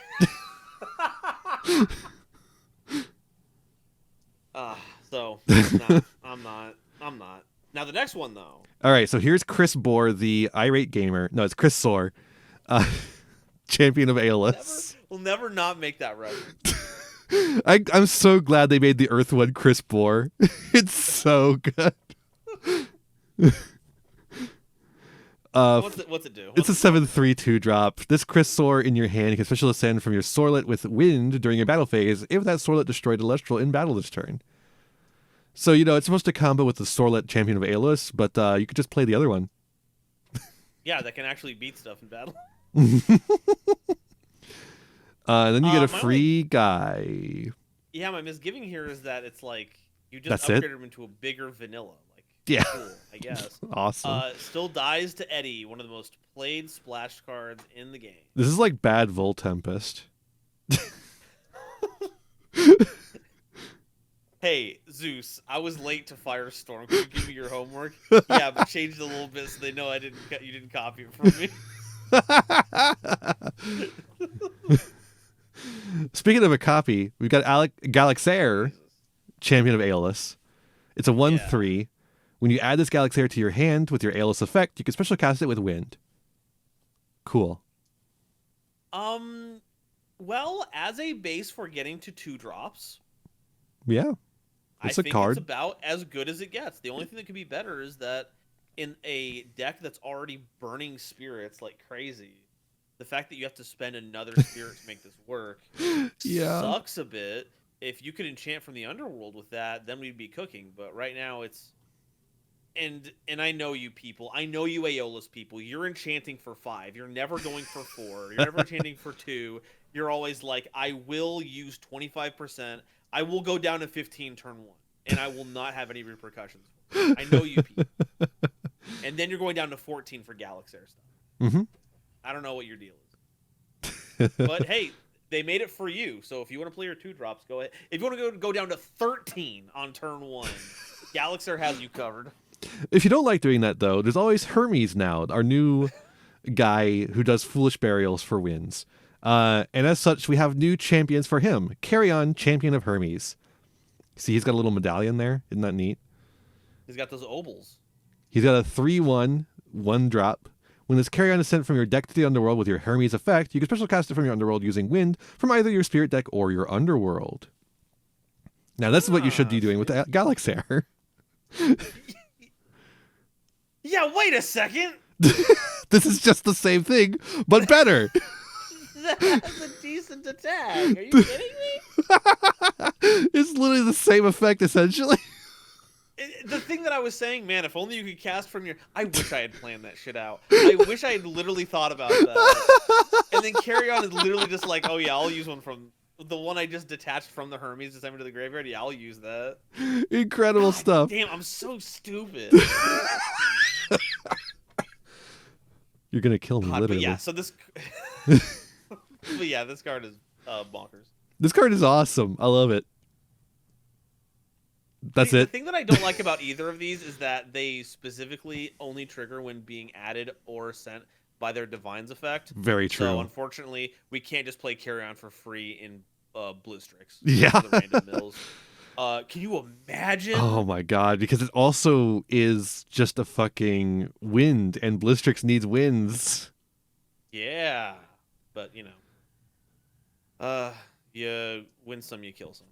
But we also have a carry off to go with our Carrion, Champion of Hermes. Mm-hmm. It's a, its primary typing is lunar, despite the fact it's in the wind section. But anyways, it's an 8/2 lunar wind. You can shuffle the Elestral in your underworld into your deck. Cool.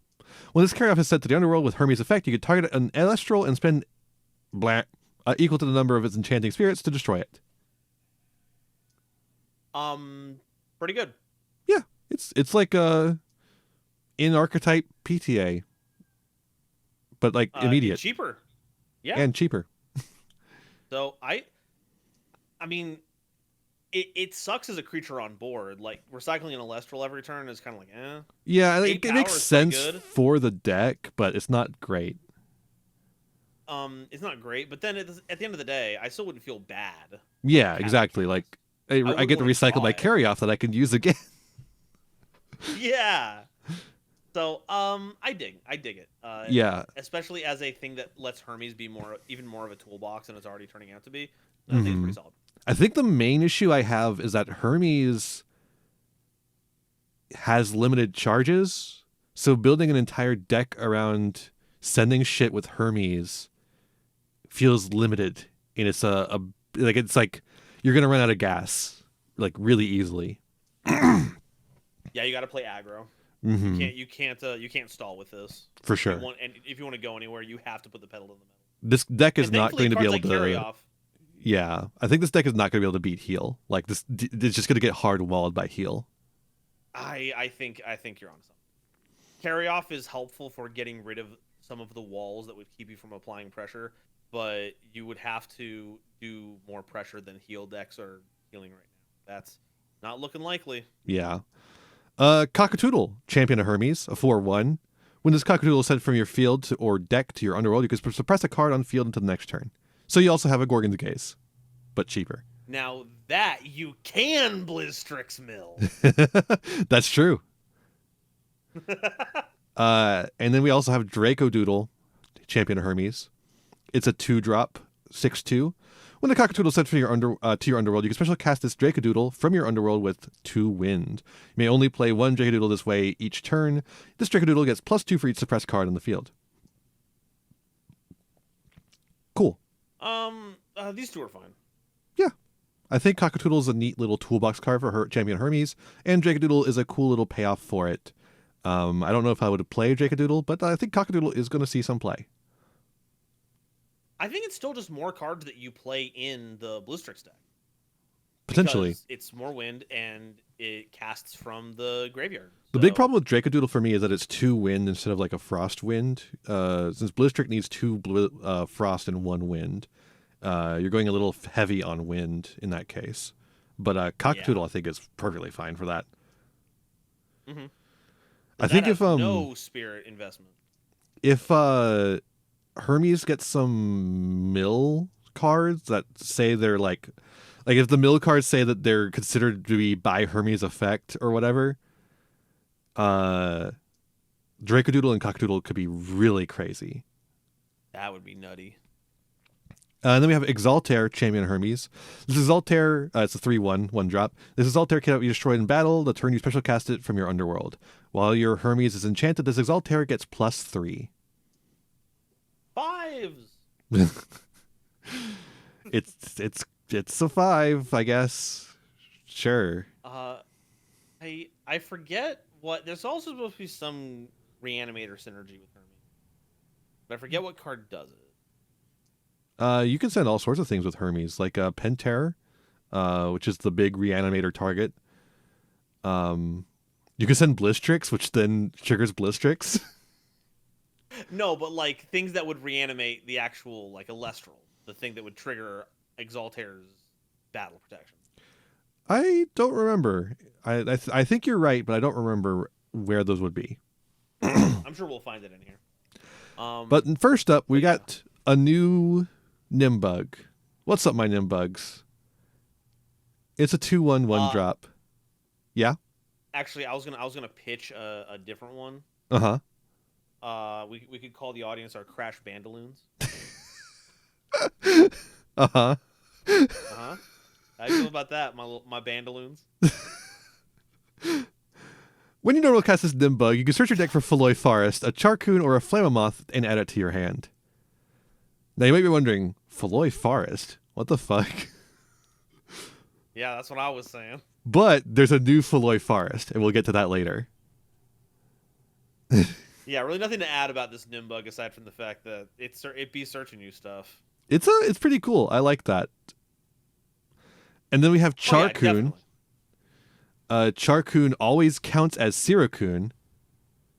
So wait, hold up. Hold the fuck up. You could put this text on any of the fucking titles and make them count for the fucking card limit, right? Yeah. Ah!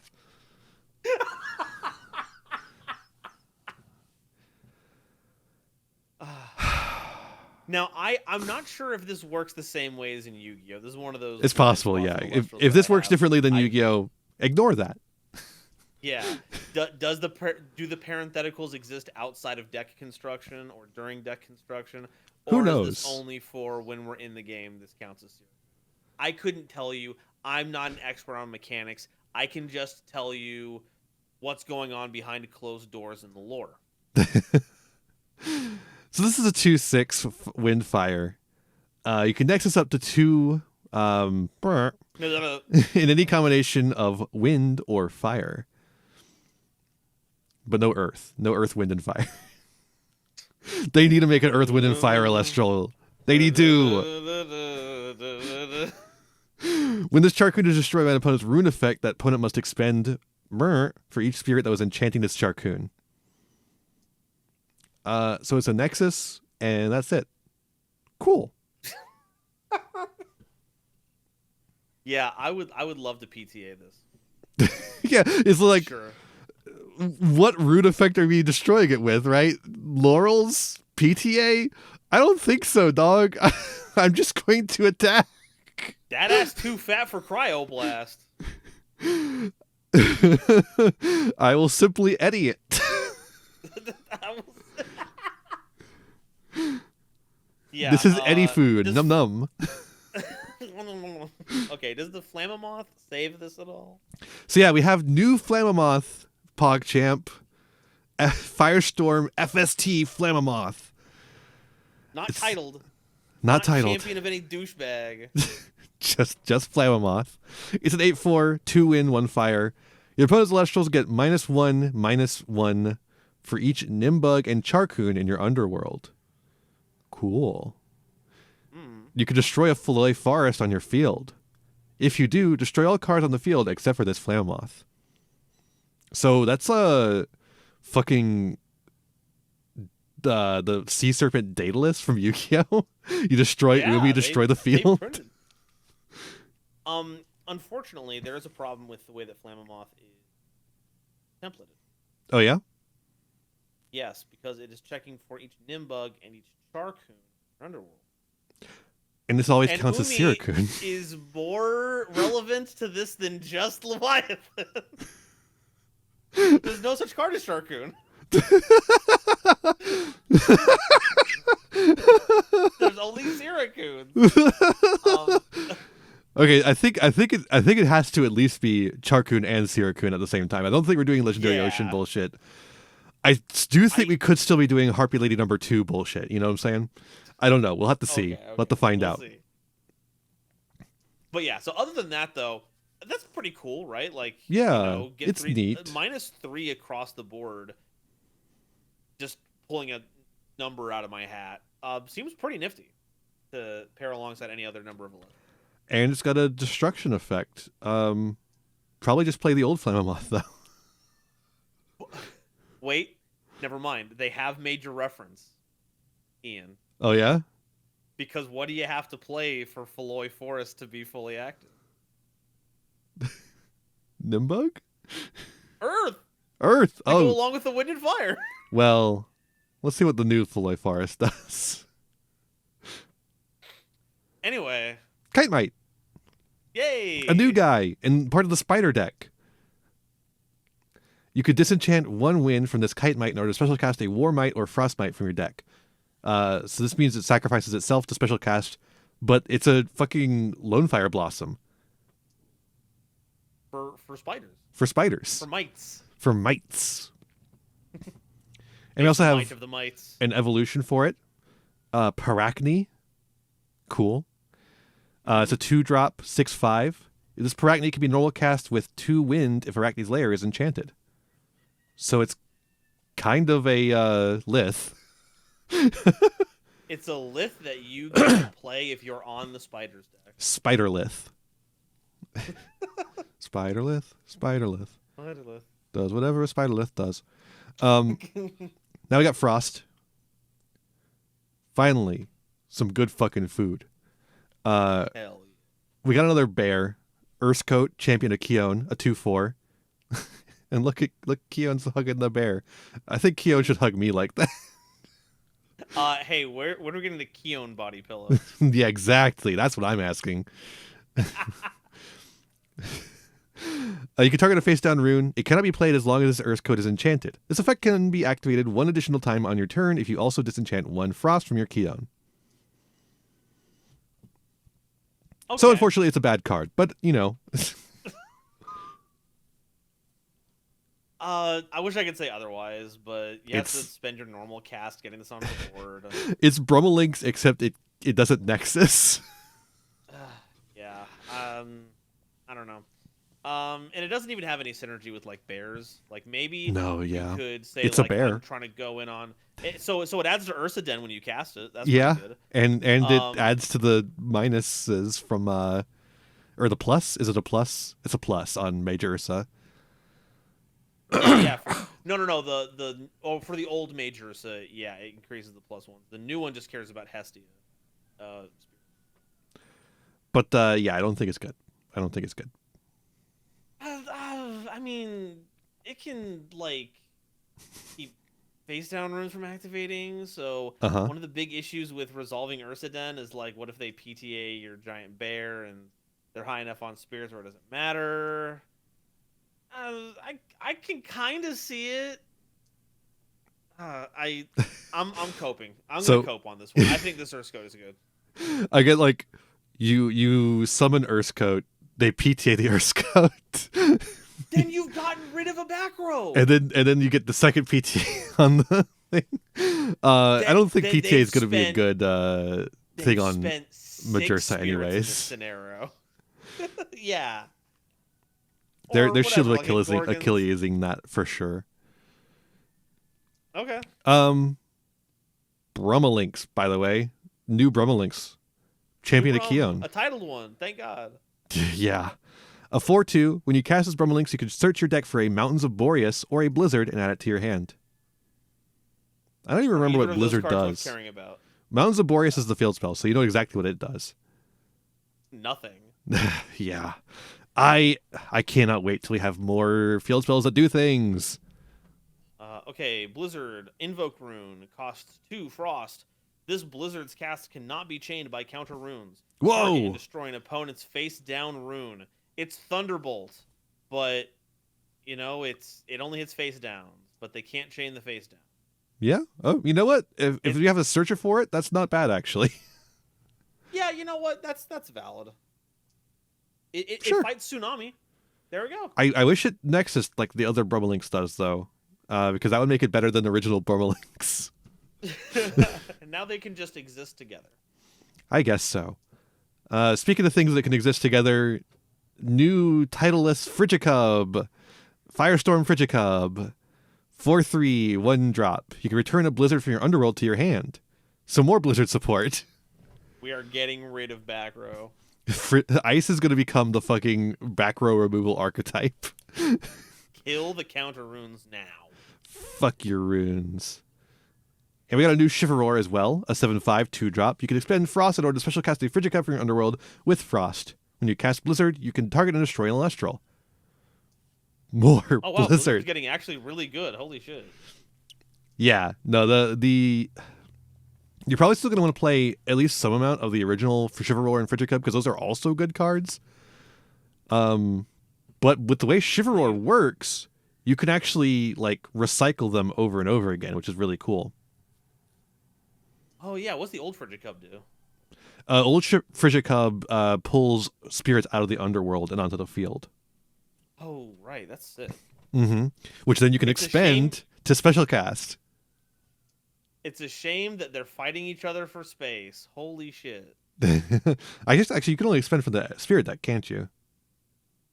Yeah, expending is only for. Yeah, but then you can pull it out of the underworld and onto the field. Yeah, so that's pretty good. It's cool. Okay, and then we have a couple of new cards here that feature as a strategy in Frost. We have Bunnix, a 1-drop 4/4. Expend Frost in order to search your deck for up to 2 Nyx Mara, then send 1 to your underworld and add the other to your hand. And here's our 2 Nyx Mara. We've got Nyx Mara Risen Form, a 7/4 Solar Frost. You can expend Frost in order to target and destroy... Actually, Solar, sorry. You can spend Solar in order to target and destroy a face-down rune. Cool. More back row hate for Frost. During your end phase, you can either send this Nyx Mara to the underworld or special send it to Nyx Mara Fallen Form from your hand, deck, or underworld. And then Nyx Mara Fallen Form is a 4/7, so the opposite stats, a Frost Lunar. This Nyx Mara cannot be targeted by Invoke Runes. During the opponent's end phase, you can must either send this Nyx Mara to the underworld or special send it to Nyx Mara Risen Form from your hand, deck, or underworld. So they tag into each other. Yeah, and the Nyx Mara gets stronger and stronger the longer it's on the board because it's sending not any kind of other weird keyword. You're always putting another spirit onto it. And the Risen Form can pop back row to prevent it from killing it, and the Fallen Form can prevent being targeted by Invoke Runes. So, and it's during your end phase, so it's not during your opponent's end phase. I don't know how to feel about these. Yeah. I feel like they're kind of bad. I hate them. I think someone had a really cool idea and they got the chance to utilize it in the game, and that's more power to you. But these are not seeing any kind of play. Like these are ass. I guess once you establish the one solar and the one lunar, you're good on both of those because they'll just you can just ascend it with frost over and over again. But like, it's gonna pull a lot of frost out of your spirit deck. Because you have to do it every turn because of that weird.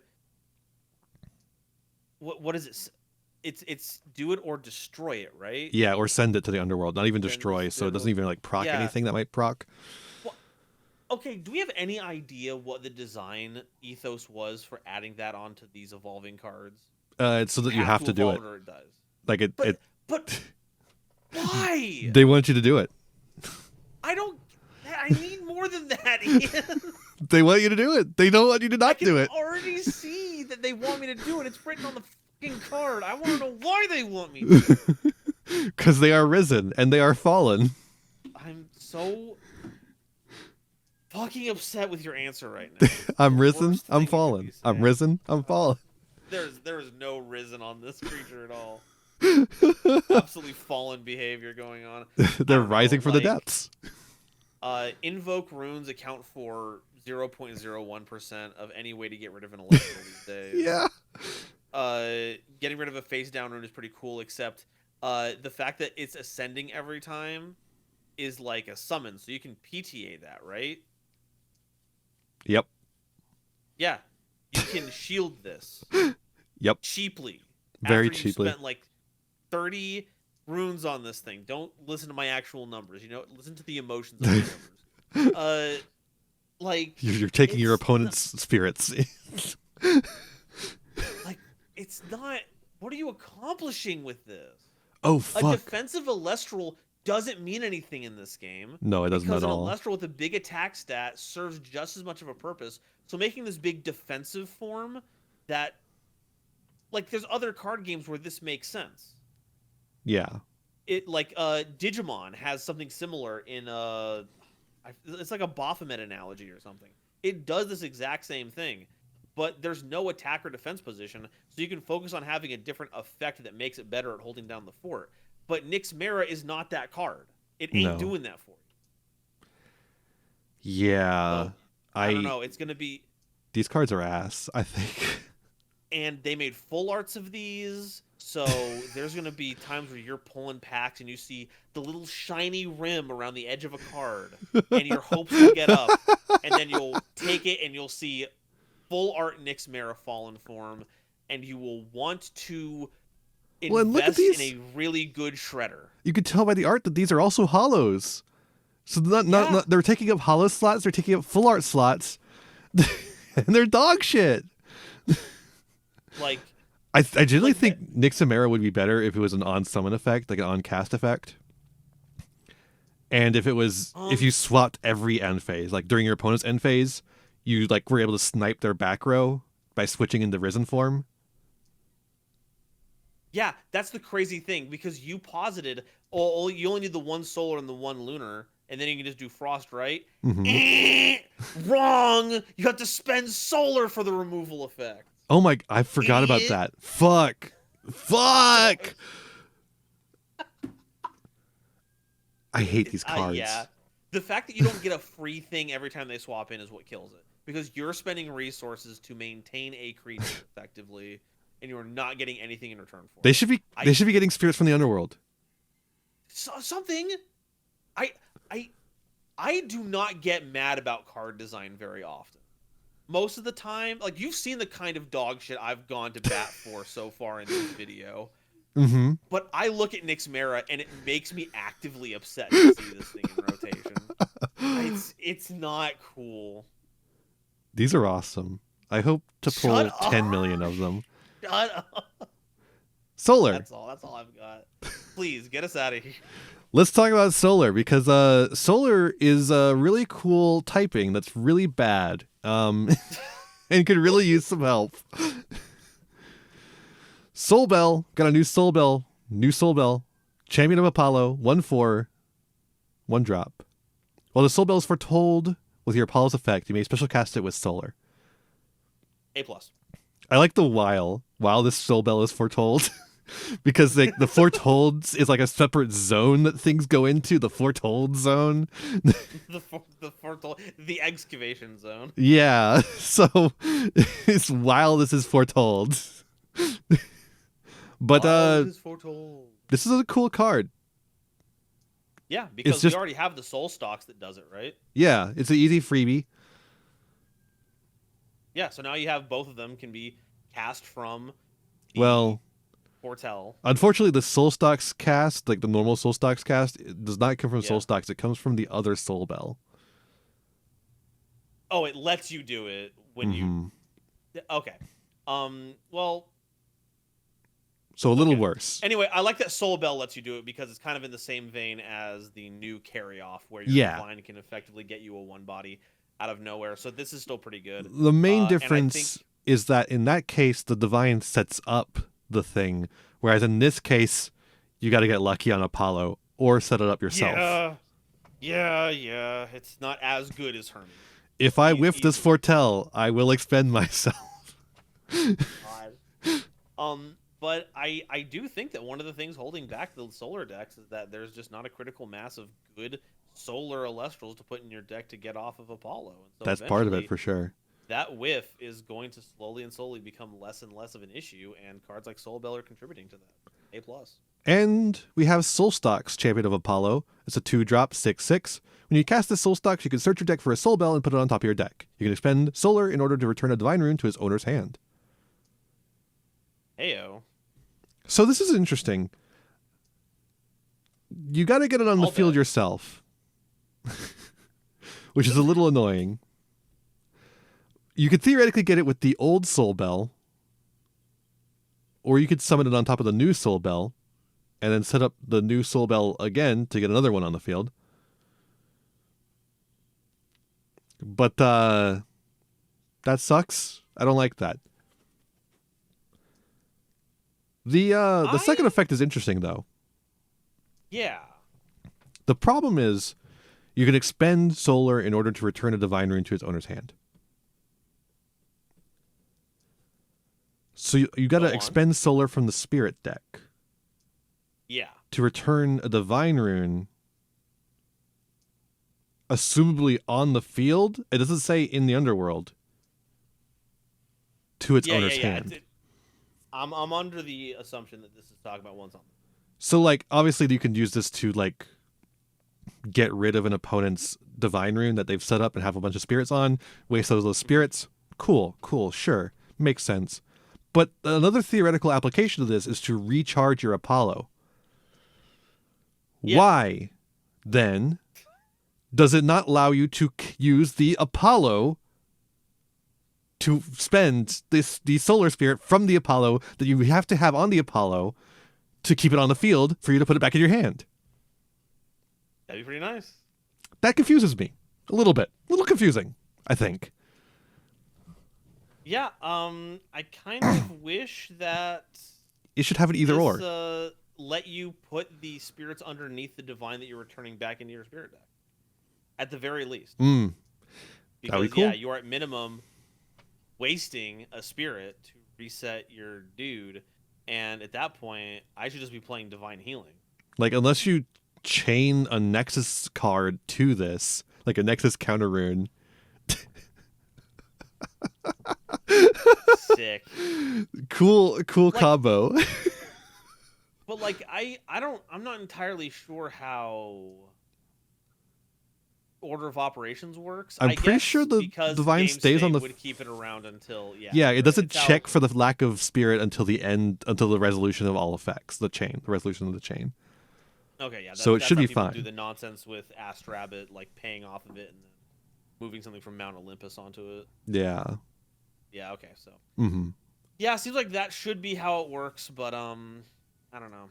It's rough. I would rather just play another Divine.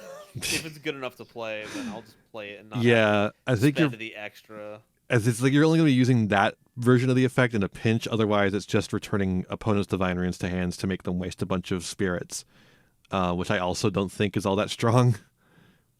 Yeah, because for a 2-drop. Yeah, they already want to be playing the spirits off of that divine. It's why they're playing the goddamn thing. Mm-hmm. And most people aren't just slapping every single spirit that they can on a divine anymore. It's a little bit more calculated than that. Sometimes Unless they you're a are, wind but player. yeah. Like I said, I know you freaks. Yeah, I'm a little disappointed by new soul stocks. New soul bell is so cool. I wish new soul stocks carried that forward. New Soul Bell is cool. I wish New Soul Bell had an ascension. It does. Old soul stocks. Oh, sick. Awesome. I'll have to go back to the classic. Exaltus, Champion of Apollo, a 1-drop 3/2. When Elestral on your field is destroyed in battle, you can special cast this Exaltus from your hand with Solar. This Exaltus gets +3 if you foretold this turn. 5s. It's fucking bad Vol Tempest again. This is fine. Yeah, it's like fine. It's another free 1-drop Solar. And it can get big if you foretold. Sure. And there's no good ways to foretell during your opponent's turn so that you're not playing a 3 on their turn. We need some quick effect foretells. I mean, at this rate, we have to. Plucky, Champion of Apollo, a 1/3 Solar. When you normal cast this Plucky, you can search your deck for a Lyre of Apollo and add it to your hand. When you cast a Solar rune, you can return Solar from your underworld to your spirit deck. Sure, man. God, I love Lyre of Apollo. Card's so funny. We'll have to get to that in a second because right now, this is it's a cool searcher card. The other effect is neat because it's a solar rune. Not an artifact rune. Mm-hmm. So all those bullshit runes of like First Lights. And, First Light's free now. Yeah, First Light's free. There's like a rest one, right? That's a Helios' rest or Helios' slumber, I think. Yeah, that triggers this. The problem is maintaining Plucky on the field. Unless you get Harpy on the field. Well, I think Lyre of Apollo will help with that. Potentially. But first we got to get through the new Lunars. Because after the Lunars, then we get to all the runes, and then we can just go through all the runes. Rune time. All right, first up, we got Werepup, Champion of Artemis. This is funny because all of these cards just came out last set, basically. So now we're getting new versions of them. Oh, to answer your question? Yeah. It's right there. What's right Pup there? is right there. Oh, right. Thank you. Yeah. So I moved on from the question so quickly. I was like, I was confused. No worries. So yeah, Werepup 3/2, 1-drop, Champion of Artemis. You can special send this Werepup to Like a Void from your hand or deck if an opponent has at least 2 suppressed cards. When this Werepup is destroyed in battle, you can suppress a card on your opponent's field until the next turn. Sure. I think the other Werepup's a little easier to get into a Like a Void, but this is fine too. There's ways to do that. Yeah, I guess you dense fog, and that's going to be the biggest way you can get the Werepup set up. Yeah, if they have 2 cards to suppress. Yeah, if they have 2 cards to suppress. Artemis, I think, if I remember correctly, Artemis is able to suppress non-Elestrals. Like, it can suppress regular cards, too, so that's something, I guess. Yeah, that is true. But then, it's just like an opposing Divine Rune? Yeah, you're suppressing their Divine Rune just to get Werepup to go off. Yeah, what the hell? No. And then we have Like a Void, Champion of Artemis, a 6/5 with 2/2. If you cast this Like a Void, you can special cast any number of Werepups from your deck with Lunar Suppressed. You can destroy a suppressed Elestral on your field. If you do, destroy a suppressed Elestral on the opponent's field. Why do my opponent's card have to be suppressed? A good question. I'm already doing the work of suppressing my own ass cards. Why are you making me have to also suppress them too? We already have Posthumous to kill stuff that Artemis is suppressing. Yeah. I don't want to play Posthumous too. It's a little easier to get out than Posthumous, at least. I suppose so. It's a funny game plan idea, though. Yeah, for sure. Get it out there, and you get a full field immediately. With this, you can really make Artemis into a pop, right? Artemis suppress, Like a Void pop, One of your suppressed werepups pop one of your opponent's suppressed Elestrals. It's a lot of investment, though. Seems like it. The only thing I could think of is that it is one of the funniest ways to ascend into a higher form Elestral, because one of the werepups dies during the opponent's turn. If somehow they don't have a big offense, it goes back to your turn. You sacrifice 2 of the werepups, and then you put a 3rd rune on it to make a 3-drop. Sure. I'm sure there's going to be some corner case where that happens, but I think there's really funny things you can do with the fact that it just casts any number of werepups from the deck. And that's really it. I think the rest of the effect is kind of nothing. Yeah. It doesn't even let you get back row on that thing. Like, that's the important thing right now. Elestral removal is cheap. Everything has it. Give me back row removal. Yeah. That's my complaining. I don't like it. Regular Lycovoid, I think, is better Elestral removal. Just because it attacks them. Free Ascent, it's got piercing. Mm-hmm. It actually moves the gameplay along. Yeah. I like it. Pandison's Champion Artemis, a 4/1 1-drop. When one or more Elestrals become suppressed, or when a player plays an Elestral suppressed, an opponent must expend. Well, it's a tax effect, so I know you're not really. I hate this one, actually. This one's lame. Wait, no, for real? Yeah, I don't like any Pandilence. Pandilence is a lame ass card, no matter what. They can't print a good effect on this guy for it to save their life. Yeah, I guess suppressing is something that you have to really actively be involved in to get the tax effect to go. Like, not okay, where it's like really common stuff. Every time I spend a spirit to suppress something, now my opponent spends a spirit too. Sure, I guess. But also I spent the spirit over the Pandilence too. And it's just a 4/1. Awesome. Spectrus, Champion of Artemis. A 4/2 1-drop. The Spectrus can be a special cast from your hand with Lunar if an opponent has at least one suppressed card. Now that's a little more interesting. This card's crazy. This card is really interesting. This card's bonkers. This card, Ardbud. It's a bug. It's a bug Lunar. you can search, and that deck plays Lunar. Yeah. Play this with an Artemis. Suppress one thing. If you have 3 Spectrus Champion of Artemis in your hand, you're summoning 3 Spectrus. Or even just like a card that everyone plays. Gorgon's Gaze. It suppresses. Gorgon negates and suppresses. So, I think this one's pretty interesting. Not as interesting as some of the other typings cards that let you special cast them if you do the thing that the Divine says to do. But still interesting. It's not as interesting, but this one, largely because this one is more straightforward. And that is what makes this card busted. I think the problem for me is that, like, unlike Hermes, which just gets the fucking card from deck, sends it, and then it summons the carry-on, you have to draw Specterus and Artemis. Or some way to suppress. Yeah. But it's more generic that way. Yeah, because Hermes is a 1-card combo, that will always reliably go off with your carry-ons. Mm-hmm. But because Specterus combos with anything that suppresses, now we're talking.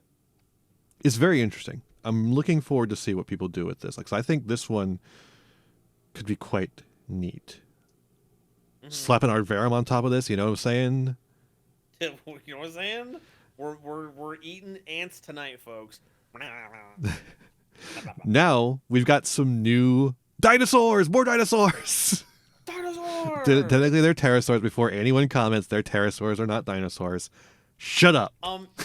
If anyone gets a rut about that in the comments, flip your magnetism, okay? Go ahead and invert that shit. I'm rotating you. I'm rotating you right now. In my mind. So first up, we have Nemastar. Nemastar is a 1-drop 1/4. You can Nexus up to 2. An Elestral that receives Lunar this way can attack opponent's spirit decks directly this turn. Sick. Finally, Lunar has a fucking Nexus that does something. It doesn't do a lot, but it does something other than fucking foretelling in a deck that doesn't do anything with foretelling. Thank God for Nemastar. Lunar Nexus is finally real. Lunar Nexus is saved. It's not good, but it's real. No, but it's crazy, right? Because you put 2 spirits on any Elestral. It does not have to be a lunar. But you put the lunars on it, and then it gets to attack for at least 3 damage because it has to have a base one. Yeah. It's really cool. And it's got an evolution too. Terra Star, a 2-drop 5/7. You can Nexus up to 3 lunar. When a player Nexuses, an opponent must expend for each that a card received in that Nexus. That's also crazy. My word for the generic spirit has kind of become the fucking Yu-Gi-Oh! Life point sound. Oh, yeah. Like once it settles, it goes. Actually, no, that's the attack stat. When the attack stat goes up, it goes. Anyways, that doesn't matter. What matters is taxes. This is awesome. Taxing for Nexusing. Yeah, that's actually kind of crap. Lunar fucking Nexus. Lunar Nexus is here, folks. Really, this is good in any Nexus deck as long as you can find a way to get Terror Star on the field. Because it says any Nexus, any spirit. When any player Nexuses, if they're on a Nexus strategy, if they're on a Nexus strategy, it's over. It's all ogre. Fuck you. Equilink's more like Equa stinks. And then this thing Nexus is 3 on its own. That's 3 burn damage. Yeah. The only problem is getting it on the field. We'll just play Rise from the Ashes. Simple as. Or we'll do Spectaris special cast.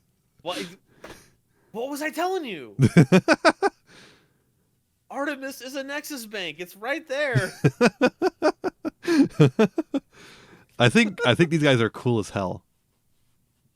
I think they're cool. They're going to be the backbone for some silly stall strategies. It'll be heal Nexus all the way through for sure. Oh my god. Oh my god. Oh my god. Nemastar, Terra Star. You never have to worry about Camel. No, you first. Camel. You never have to worry about shield. Maybe just PTA. Fucking tax deck. Sometimes. Fucking. You don't have to. Taxes deck. Taxes.deck. Man, you're not here talking about taxes. I thought you. Look. I had to pay my tax. I had to fill out my tax. I don't pay taxes. I don't make enough money for that. But I had to get my tax return from when I did have money being withheld from me by my job. For taxes that I did not end up having to pay, so I had to send in to get my money back. So taxes are on the mind. Yeah, hurt people, and that even covers taxes. It does. I'm so excited about these. Thank you, Giant Skyhawk, for putting dinosaurs in the game. It's all him. That's what he's doing. It's his job to put dinosaurs in the game. He doesn't do anything else, obviously. Obvious. Did you see he got a new profile picture that's Elestrals themed? He's no longer rocking the Konami art. Hey, honestly, good for him. Based. Big up, Giant Skyhawk. I'm so happy. I can't remember who he got to do it. It was one of the Elestrals artists. Oh, it might have been Elite Four. No, I didn't see that. I thought it was someone else who I've saw when I was on Twitter. Someone else. But I guess we'll look. I don't remember which one, but one of the big Elestrals artists. Really cool stuff. Sick. Hestia. We can finally look at Hestia in full. Women. I imagine that the next open after, I guess, or maybe the open after Firestorm releases is going to have a Hestia cosplayer. Hell yeah, let's go. This is a Divine Rune, a 1-drop, of course, but it has the option to drop 3 more onto it, of course.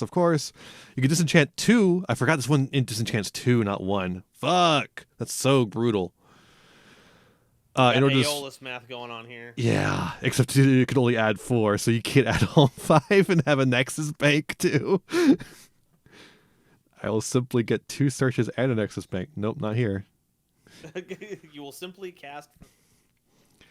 You could disenchant 2 from this Hestian order, special cast a 1-spirit fire Elestral from your hand with fire if an opponent controls the same number of Elestrals as you or more. This is the most expensive Divine Rune in the entire fucking game.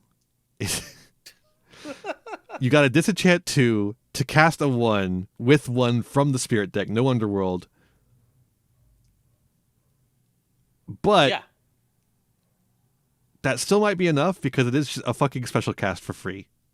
Well, not for free, but it's a special cast. Well, it's a special cast. And special casts are so rare and so valuable in this game, mostly because most special casts also just suck.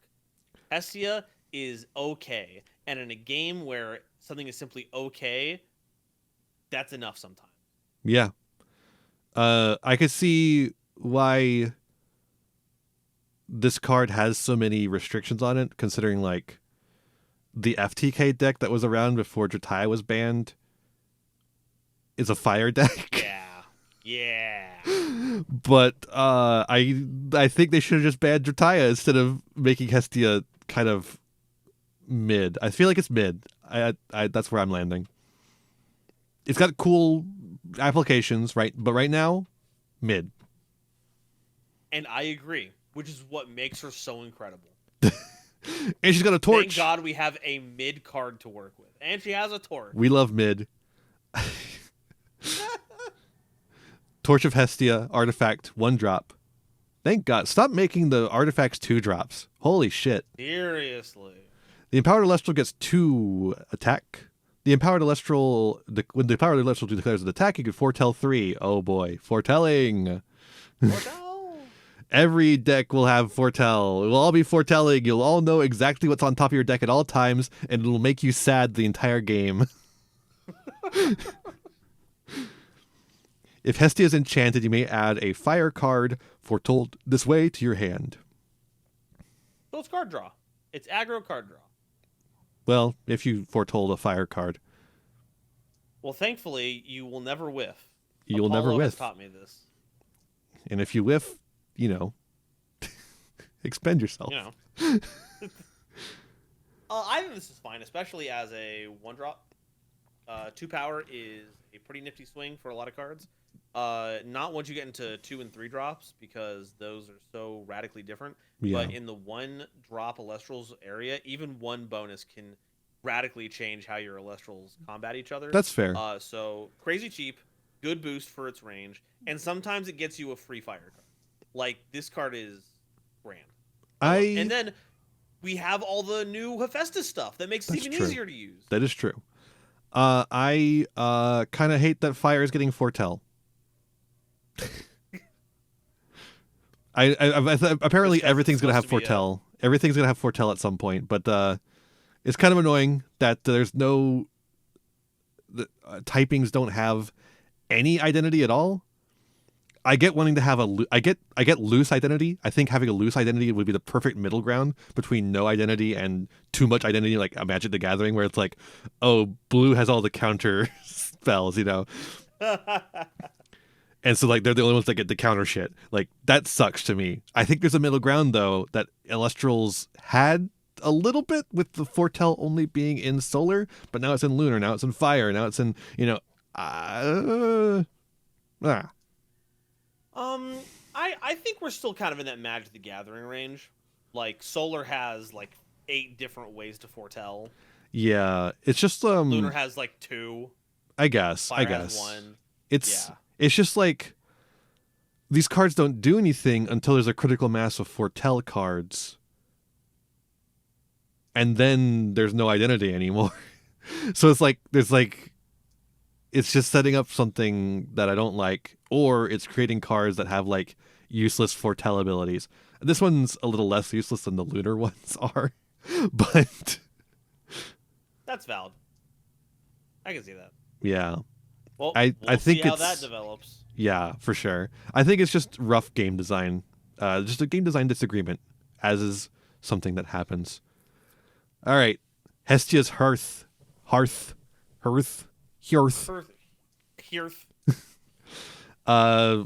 of the cards that we were looking at earlier cares about this. I don't even remember anymore. That card is... You read it. I'm going to look it up.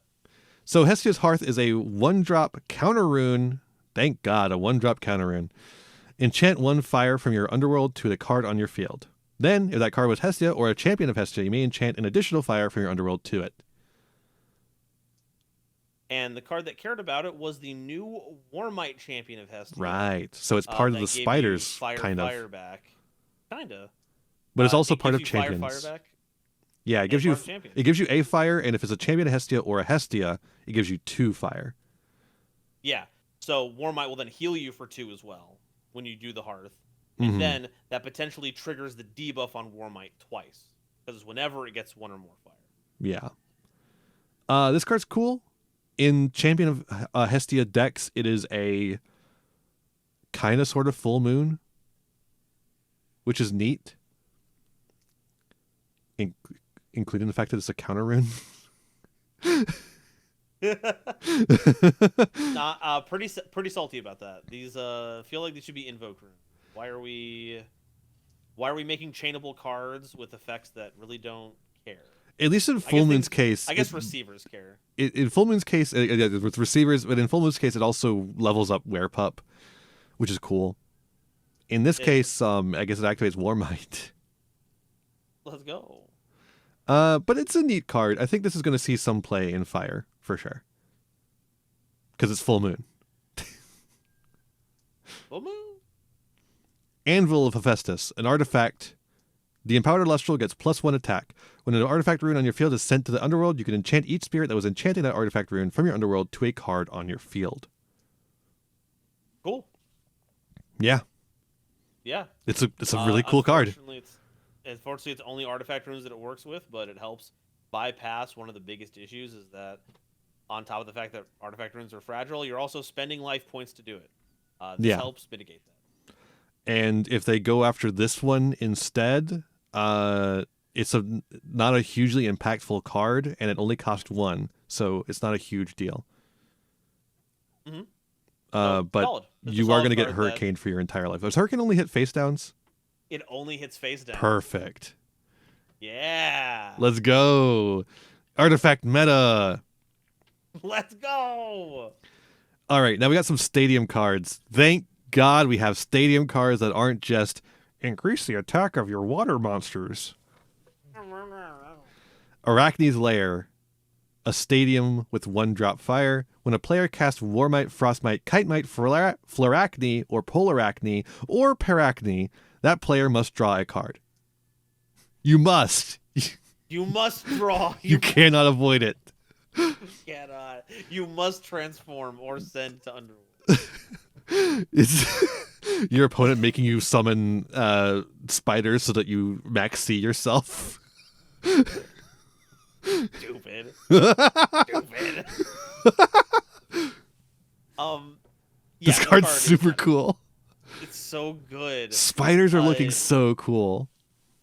It's one of those things where card draw sucks if you have to actually spend anything on it. And thankfully, that is now just 1 fire spirit, which then turns all of your spiders into a cantrip.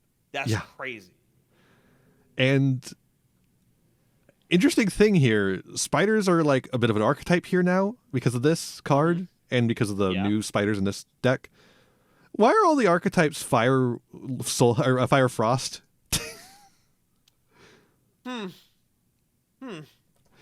It feels like every single archetype is fire or frost or fire frost. Ian, I wish I could tell you, but I don't want to. It's a little strange, isn't it? Kind of. Maybe hopefully they'll find a way to expand that to different archetypes. But I want to talk about Paracne really quickly. Holy shit. This makes Paracne is such a house right now. Yeah. You can play this, you get your 2-drop, you get to draw off of it. Yep.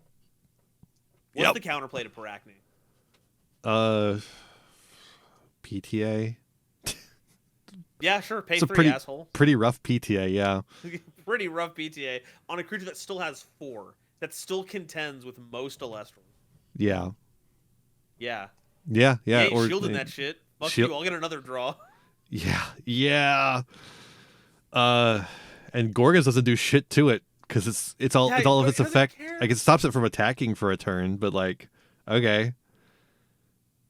Paracne is like slower. What's its defense? It's 5. Oh, so Eddie doesn't even do it.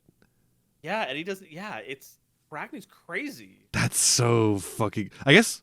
Wait, the Paracne and the kite might make it wind too. Never mind. There's a little bit of wind in here. Everything's fine, folks.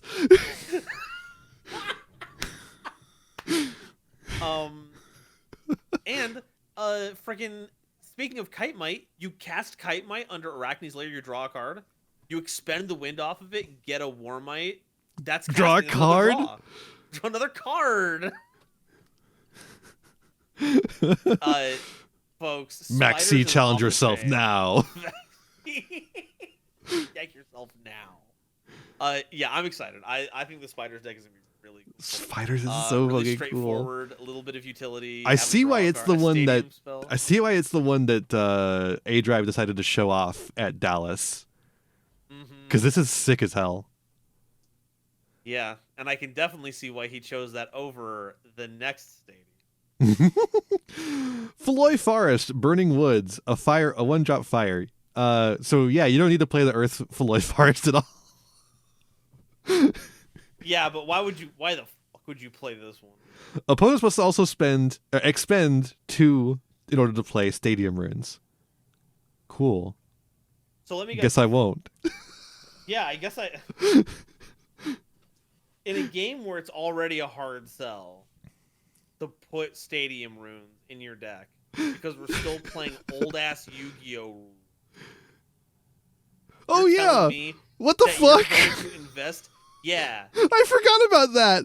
It overwrites your Burning Woods. I presume you're still paying 3 total to get your rune out there.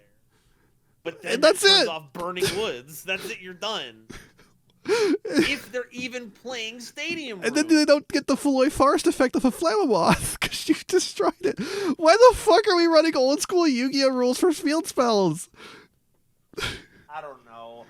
I think if there's a balance reasoning for it, fix it. Because this rule literally makes me upset. It makes them just inherently worse. Like, it's the same thing with like artifact stuff with equipped spells. They're inherently worse than other cards because the rules kill them. Now I'm going back to Arachne's Lair and I'm like, is Arachne's Lair good even? Like, I could just play a fucking field spell and kill it. Every field spell is removal for every other field spell. Okay, but here's the funny ass thing about that, okay? Mm-hmm. So if your opponent is playing any of the elemental one, sure, that's fine. Or the Bear Den. Ursa Den. Bear Den. Yeah, so if they're playing any of those, yes, that does get rid of Arachne by itself. But if you're in the mirror match, Arachne's Lair doesn't say if you cast. Oh my god. Player cast. So if they wouldn't even want to overwrite your Arachne's Lair because you're already doing it for them. Jesus Christ. What a nightmare. This game, dude. If anything, Arachne's Lair defeats every other game plan deck's field spell because it's now an integral part of your strategy, but it's not enabling certain runes that only work underneath them. Yu-Gi-Oh has learned that field spells are a really good way to make game plans happen. Elestrals is going to need to learn this lesson and change the rules of field spells post-haste, or else it's going to be a hard time making game plan decks work. The field spells that search you cards are a meme for a reason. Mm-hmm. It's an easy way to cheat card design. Yeah, and even the ones that don't, like Rescue H HQ is a really cool card that helps the game plan of Rescue Ace. Yeah. So you don't play it at 3, but you always play it. Yeah, let's fix that. Oh, Can we please fix that? And then I would be okay with playing Beloy Forest Burning Woods, because at least if field spells became a game plan, you could like destroy your opponent's stadium runes and then force them to play more field spells. It is very take funny. More damage from Burning Woods. It's extremely funny that like the first set that introduces a field spell worth playing is also the one that introduces a thing that punishes your opponent for playing field spells. And it's the same element. And it's the same element. So funny. They're both insects too. They're both bug related. I thought those were weak to fire. Hold on.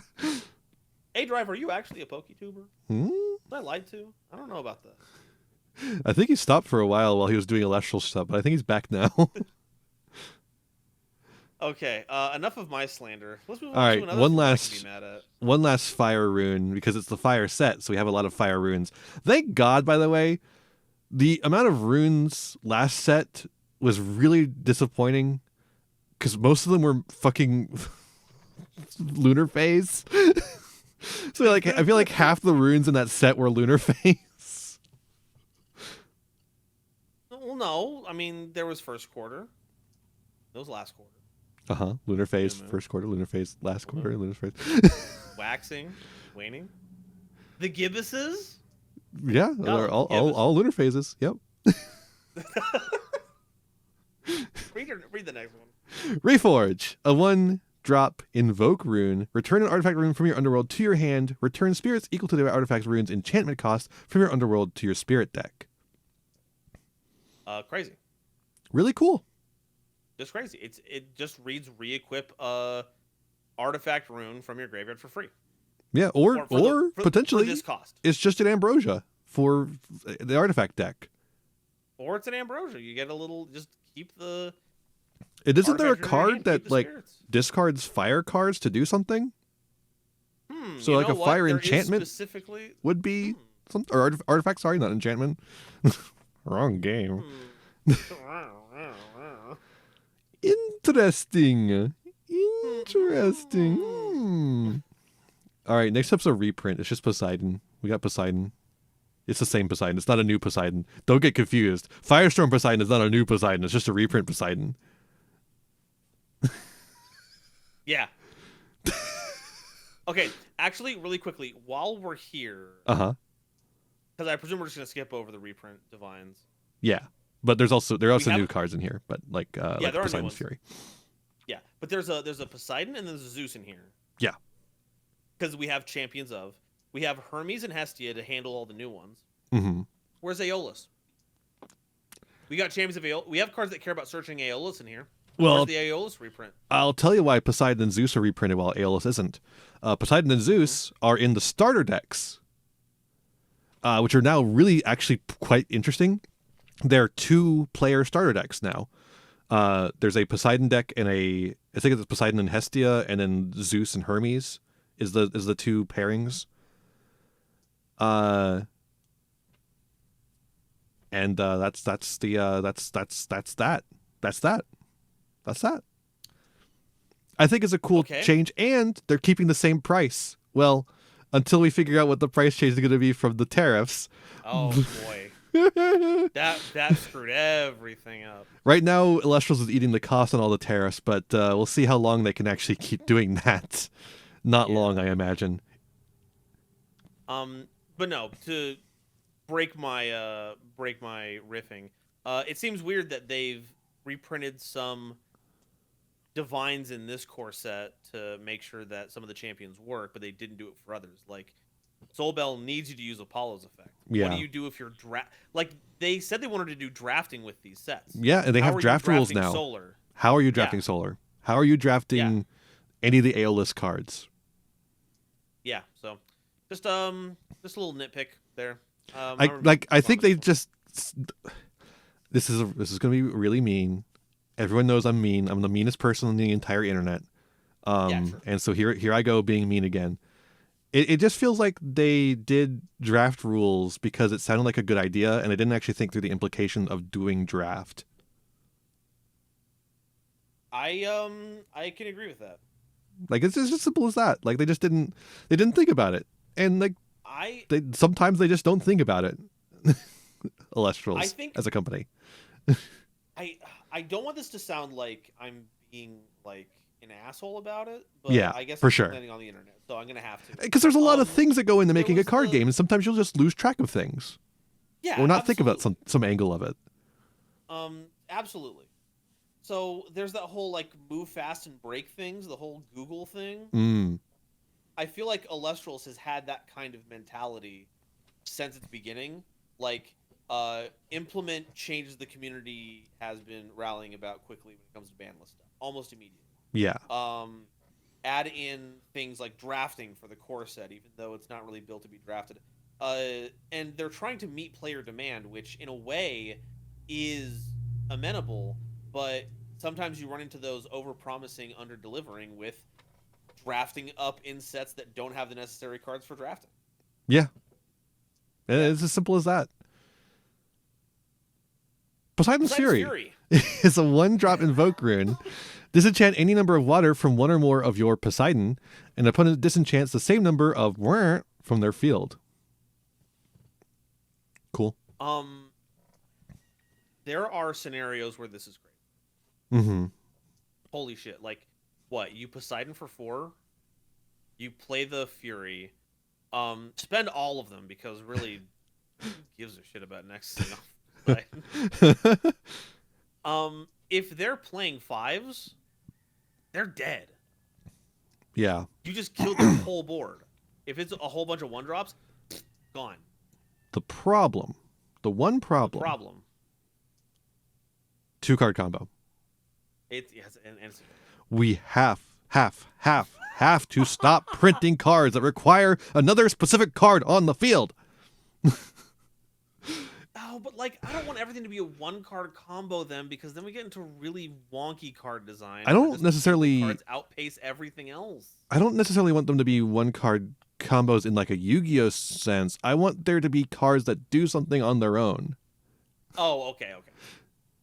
That don't like I want this card to do something on its own. Maybe it could have that effect too, right? It could have the Poseidon effect as a bonus, right?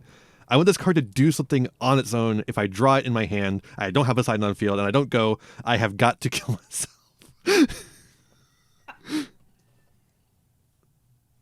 No, yeah, that is one of Elestral's big sticking points. None of their stuff cares about other specific things.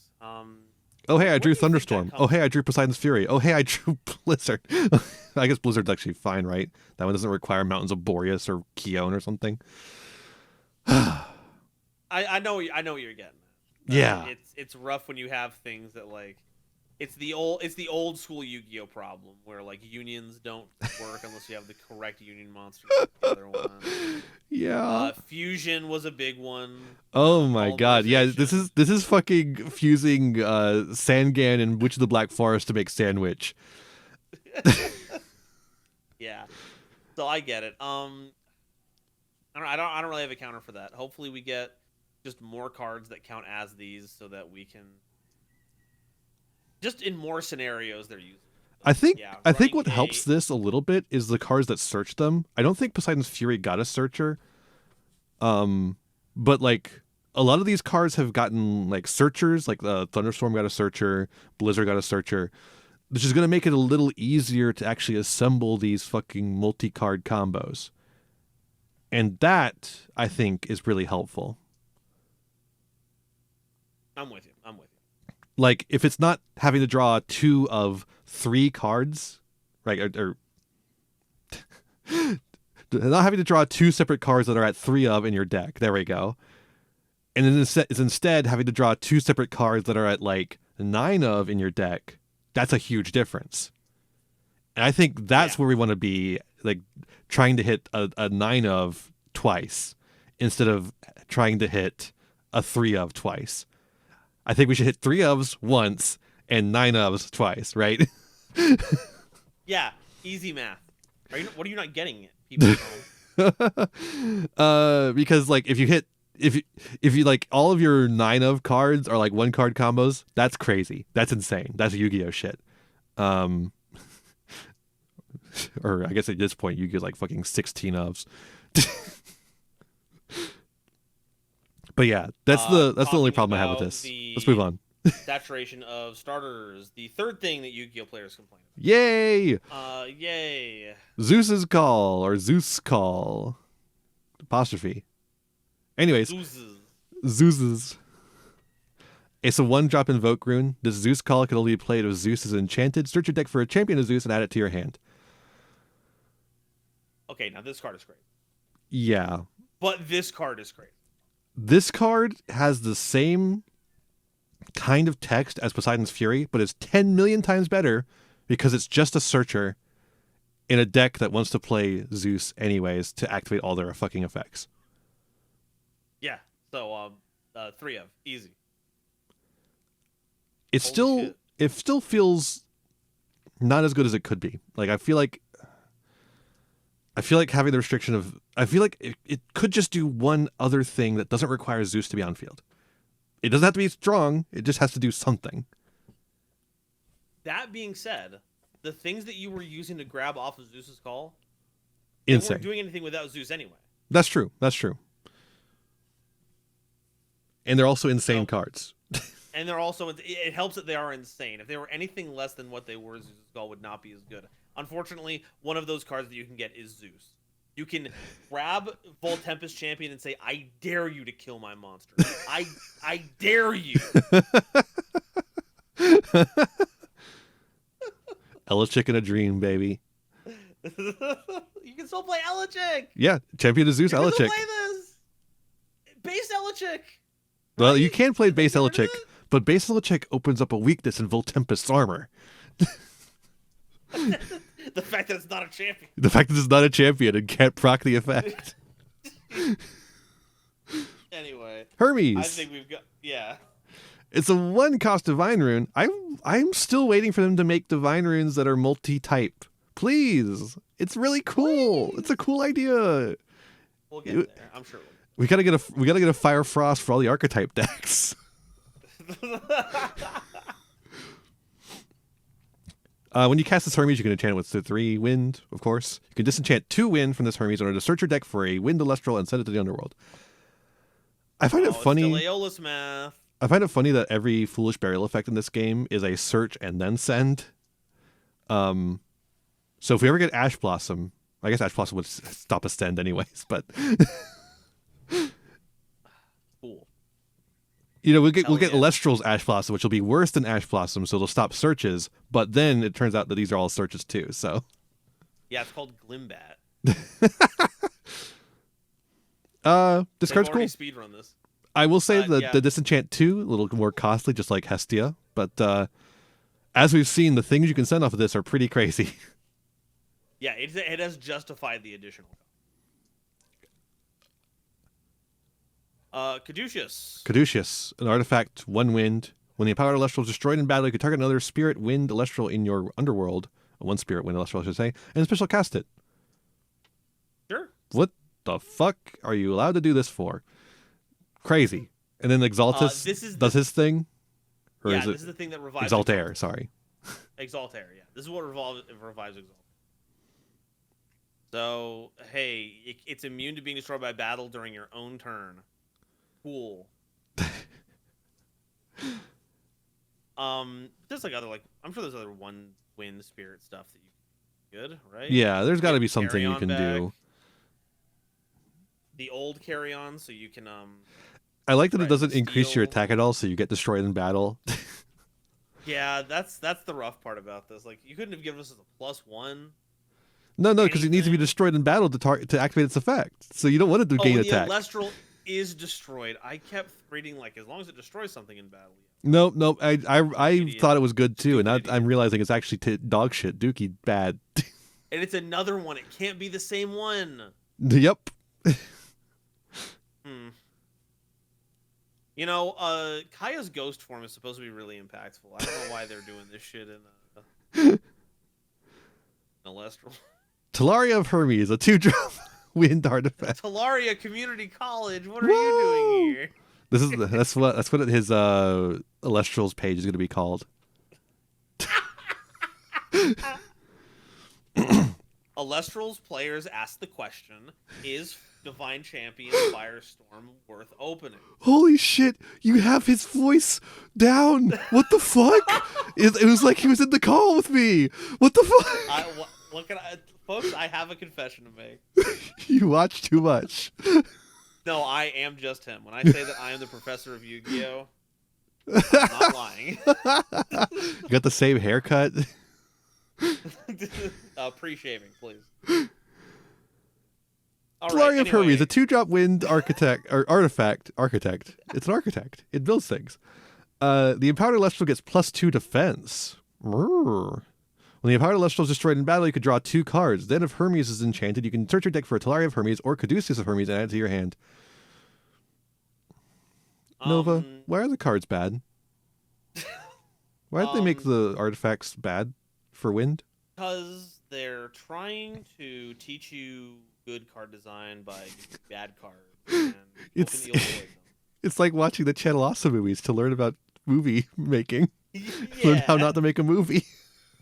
Now, see, if you had just color shifted this correctly, this weird light blue wouldn't be light blue. It would be red, like fire. Then we could play this in the Hestus deck. And it still wouldn't be good. Yeah, so like, what? It's Nectar of the Gods if the equipped creature goes away. It's destroyed in battle specifically. You know what won't happen? Not that. Because if your Elestral has a big enough booty to resist destruction, your opponent's going to fire off a rune to get rid of that shit. I mean, it's tempting, right? Because it's like, oh, cool, draw 2, and I get to search an artifact to replace it. Hell yeah. No. But I could just play... Jordans will not fit. I could just play Harpy instead. Or you could just and Harpy can dupe lock. Yeah. So, heck... If Hermes is enchanted, dog, Harpy just cares if a divine rune is on your field. Right? Harpy is here to help. Fuck. Anyway, not sold on either of the new artifacts for wind. No. We got a lot of counters now. Maybe some rune. We got Hermes Trickery. What the fuck is Hermes doing, dog? He's hiding from the fucking Cerberus? What is he up to? He's being tricky. I don't like it. Being a little menace. We'll try to do. I think he might be breaking the law, and I think that's immoral. As we all know, the realm of Hades has like a big wall around. And Hermes is trying to get over that wall. What is Hermes, like an alien? He should be coming in the legal way. Yeah, Hermes should be filing the paperwork with Charon. We should send him to fucking El Salvador. Yeah, we are not going to be tolerating these illegal aliens in a week. Send them to a prison labor camp in El Salvador. Take a video with Hermes in the background in jail. Aren't you glad we live in hell? No, absolutely not.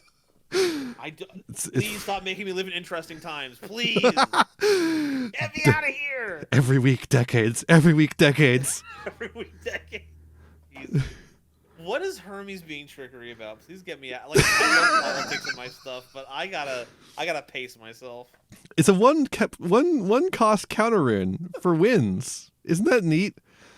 This Hermes trickery could only be played if Hermes is enchanted. Not so cool. Destroy an Elestral on your field. Cool. If you do special cast another Elestral from your underworld using only spirits that were enchanting the destroyed Elestral. Pretty tricky. So it's trying to trick you into thinking it's a good card. Don't listen. So like what? This combos with the new Exaltair. Like you bring it back. That's it. Opponent's turn. It can be destroyed by battle. Yeah, that's how you do it on your opponent's turn. Yeah. Yeah. Cool. Like, man, you know all those cards that trigger when being destroyed by battle that are in wind? Mm-hmm. It'd be really cool if they triggered on being destroyed by a rune effect, so it worked with Hermes trickery. It'd be really cool if there was some synergy here. But that they were. Are we okay? Ian? No, I'm not okay. They keep printing bad cards in Elestrals. I feel like we should only be printing good cards. Yeah. I'm sure at some point they'll make something that makes Hermes trickery. This is a card. that can be good someday. To throw off the bit. This is a card that has potential to be good someday if they print cards that make it good. But right now it's poo poo pee pee. Bad. Let's talk about some wins. But haven't we been doing that this whole time? Sirocco of Notice is a counter rune that is air fire. Until the next turn, players must also expend 2 in order to declare an attack with a Elestral that is not wind, fire, enchanted. Look, I like taxes as much as the next person, but you cannot convince me to pay 2 to make an opponent pay 2 to declare an attack. Yeah, it's not paying taxes if you have to pay first. That's an audit. We're not here to audit. We're here to get taxes. This is me paying my taxes early and then having to get them back for the IRS. I guess this is like some kind of good attack deterrent against. No, it's not. Stop pretending. Ian, hey, how about you respect my opinion instead of turning into a boss on me, right? Holy shit. Yeah, I'm a boss because my life is like a video game. Hey, we have delved past Ian's ability to do streaming. We are now reaching the unfathomed. How many hours have we been? Oh my god, we've been going for like 3 hours. Fuck. This is gonna be unwatchable. Take forever. No, we're entertaining enough. We're fine. Have some faith in us. Monsoon of Eurus. Eurus. I'm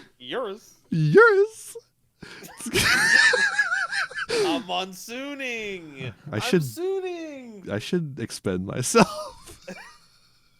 It's a counter rune. You want me to handle a couple? Wind, water. Enchant up to 2 in any combination of water or wind to your field. Suppress each face-up card that is not water, wind, enchanted until the next turn. Interesting. Okay, now this is good. This is interesting because it kind of sort of refunds itself by re-enchanting from the it re-enchants from the spirit deck. Fuck me. Okay. Yeah, this costs 4. It doesn't matter what it says on here. It costs 4. It costs 4. It doesn't have to cost 4 because it's up to. Up to. It does have to do at least 1, so it could cost 3 instead. Like Hurricane. Really? Up to can't be 0? I don't think up to could be 0. I'm pretty sure up to cannot be 0. Oh, okay. Well, then 3 minimum, whatever. It's still a suppression against everything that's not water or wind, and there's plenty of good Elestrals. Which is pretty cool. So this is pretty cool. I can see this being good. This is all right. Yet another card that Galaxy dodges, though. Yeah. Honestly, thank God. Galaxy is the stupidest card ever printed. It just happens to be, by being water, it happens to be at the nexus of everything. I think the funniest thing is that, like, it reads, swap this card's attack and defense. The hidden text is, this is immune to PTA. This is immune to Cryoblast. the hidden text... other stat-changing effects if you have Gorgon's Gaze. The hidden text is, confuse your opponent. Make them misplay. Did you see that Danny Luke Von Karma on YouTube got tricked by the Galaxy PTA? Yep. Made it all the way to the top of Dallas. Made it all the way to the top, and then we got to see that PTA, live. Galaxy PTA ? Hey, honestly, I don't blame him. I don't blame him. It's weird. Look, Siberian can say it as many times as he wants to, and I'm not gonna argue the facts on how it's played. Ain't gonna make it any less confusing to everyone involved. I'll give Siberian one thing. It makes perfect sense within the rules as written, right? Yeah, it makes perfect sense there. Uh-huh. The rules as written are a little strange. Mm-hmm. Yeah.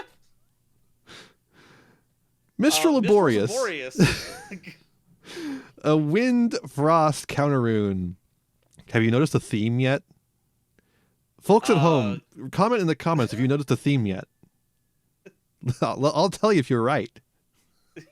Yeah. You'll get one heart. You'll get right. 1 cookie point.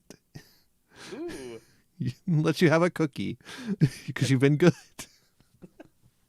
Ian, we have to get through this. You're breaking down as we speak. This Mistral Boreas can only be played by an opponent when an opponent plays an artifact or divine rune. Put that rune in the rune row face down. It can't be played again this turn. Fuck you. Not be played. This Go card in the corner. dog shit. Bad. More like Mistral of boring. More like Mistral of boring. Like Mistral of boring. Hell yeah. Folks, can I get a pin of that? Can I make a pin? A shirt of Minstrel of Boring? You can find it at the Empire shop. Made by slave labor in India. You too, with now a 50% tariff, you too can own the Minstrel of Boring shirt. Well, let's be real, it's probably more Bangladesh. Yeah, where you get your Bangladesh for your buck. Breeze of Zephyros.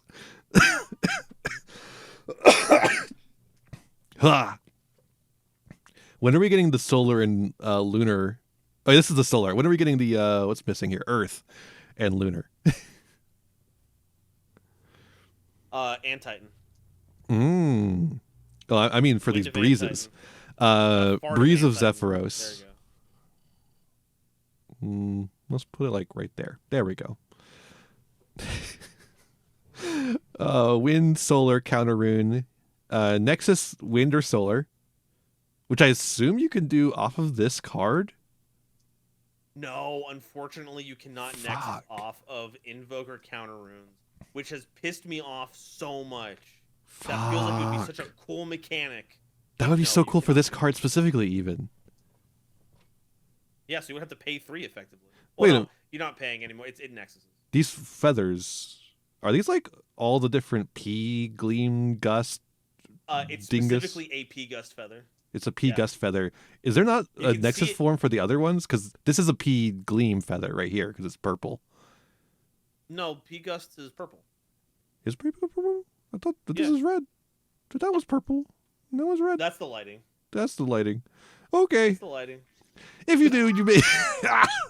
If you do, you may give each wind, solar, enchanted Elestral on your field +2/+2 on the other next turn. Wow, they made Dope Poke for a whole 2 elements. Yeah, and I think it's going to be just your field as played as Don't Poke currently. No, +2/+2 for 2. Plus Nexusing. You got the Nexus too. So get a cool Nexus effect. It's funny because it's like it's cool because it triggers a Nexus, but also you have to have something to Nexus from. Yeah. And apparently it can't be this motherfucker. Yeah. Oh well. Oh well. Another thing that you should change about the rules. A drive. Let 2 stadiums exist. Let us Nexus off of counter runes. And True. Invoker. True. Hi, Bear Nation. Oh, that's what we got to open the videos with. Hi, Bear Nation. Hi, Bear Nation. Vsauce Michael here.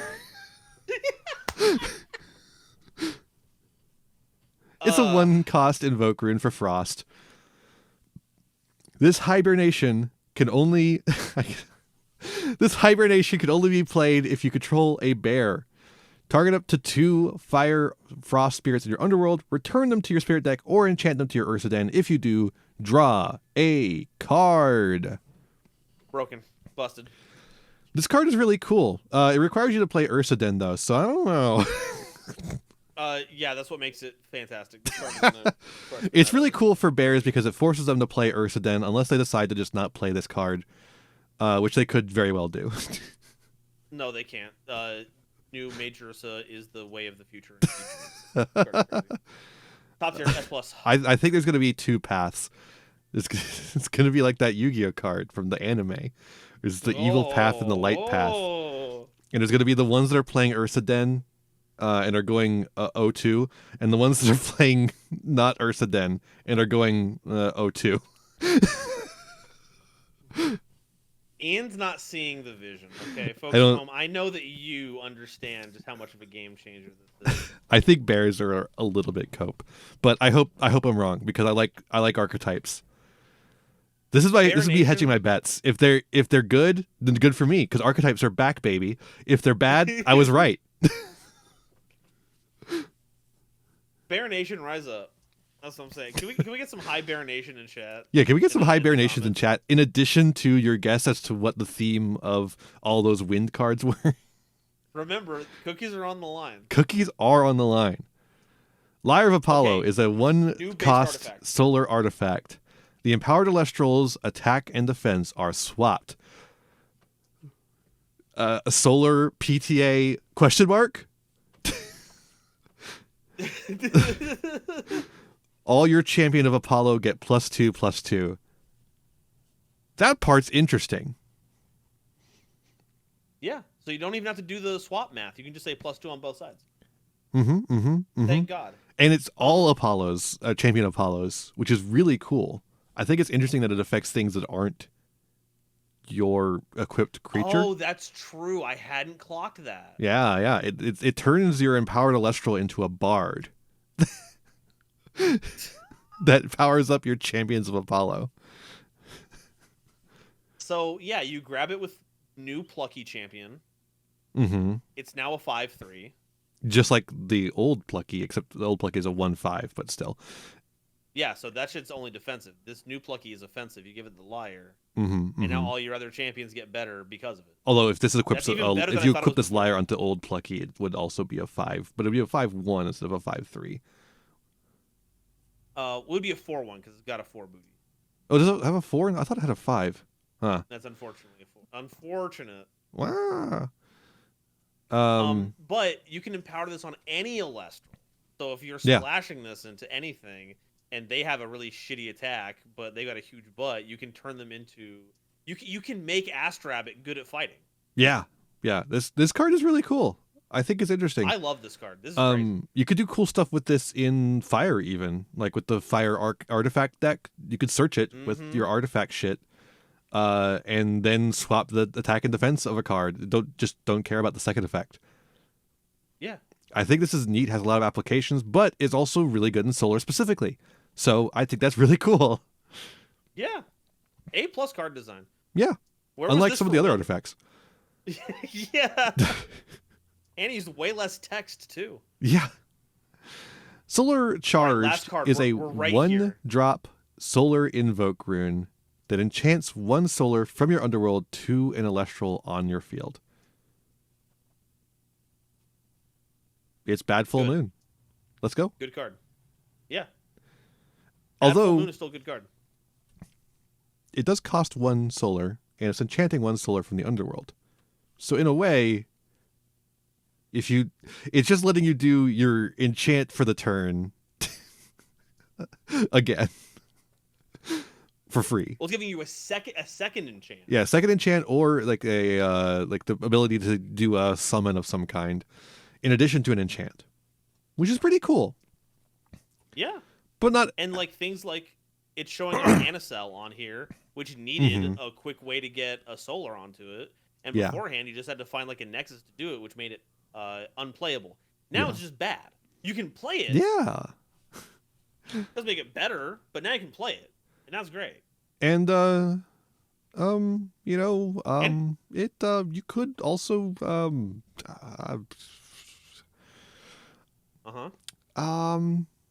the thing about Solar is they don't have very many good cards.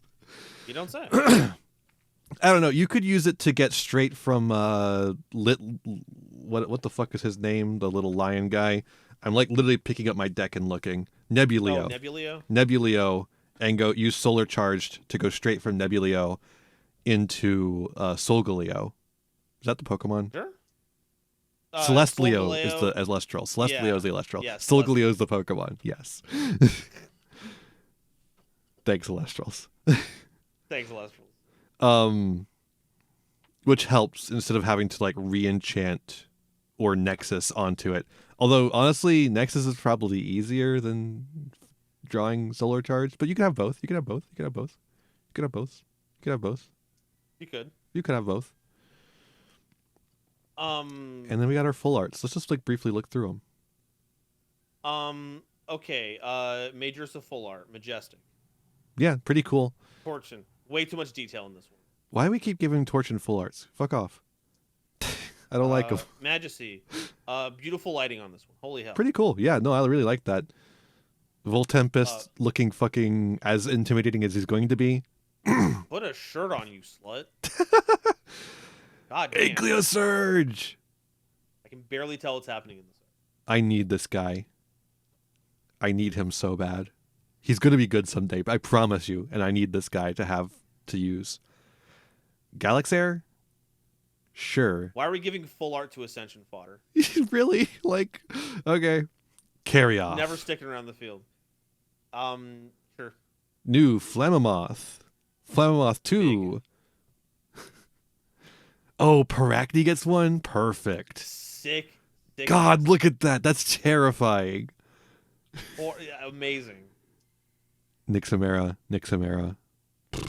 Expending myself. Terrastar! My boy! Look how majestic they're flying. Yeah, they're gonna tax you! Attacks! Oh, Earthquake? I can't see what's happening in this one. Literally, like, this is unintelligible.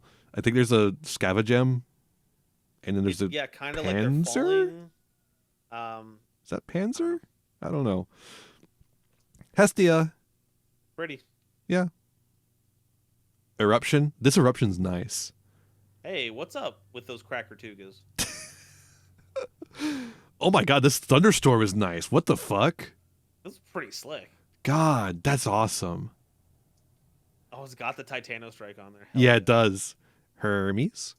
And then, of course, the holofoil. See, I like this Hermes. Every other Hermes that we have, like, that's in a card art, you can see inside of the visor. I don't like seeing his eyes. His eyes make me uncomfortable. I need him to have little bug eyes. Yeah. Holofoil spirits. We liked all those. Here's our box toppers, I believe. Oh, okay. Voltempest was one of them. Yeah, Majersa, Magus. It's the champion, like the big champion guys. Majersa, Majesty. The Sick. Can I be real with you? Yeah, what's up? I don't like Majesty. I think he looks really ugly. Why is he so buff? Don't agree with you at all. Why is he like so? He's like a weird little salamander without back legs, and he's really buff, and it makes me uncomfortable. I dig it. That is awesome. I don't like him. Voltempest is pretty cool though. Yeah. And then Carry Off. You see what I mean, right? Yeah, no, I don't like it either. I'm talking about with Hermes. I do like this. Oh yeah, this is a pretty nice card overall. And I don't like at the end of this. I want to make sure that I'm showing my due deference towards the art team because clearly they're putting in a ton of work here. There's a lot of technical skill going on here. Absolutely. So I will not say that it is drawn poorly, but like he's looking at me. I don't like that he's looking at me. His eyes follow you. Not the player. Hestia is looking up. Poseidon, Yeah. I guess, is looking at you, but he's so far away. Zeus is looking that way. Hermes is looking at you like a fucking Victorian painting. Like it's like Scooby-Doo. Someone has like opened up the eye slits and is actually looking out of there, just watching you. Is that optical illusion where the eye sockets are concave and they have like an orb in the back of it, so no matter where you go in the room, it always looks like it's looking at you? And that's Firestorm.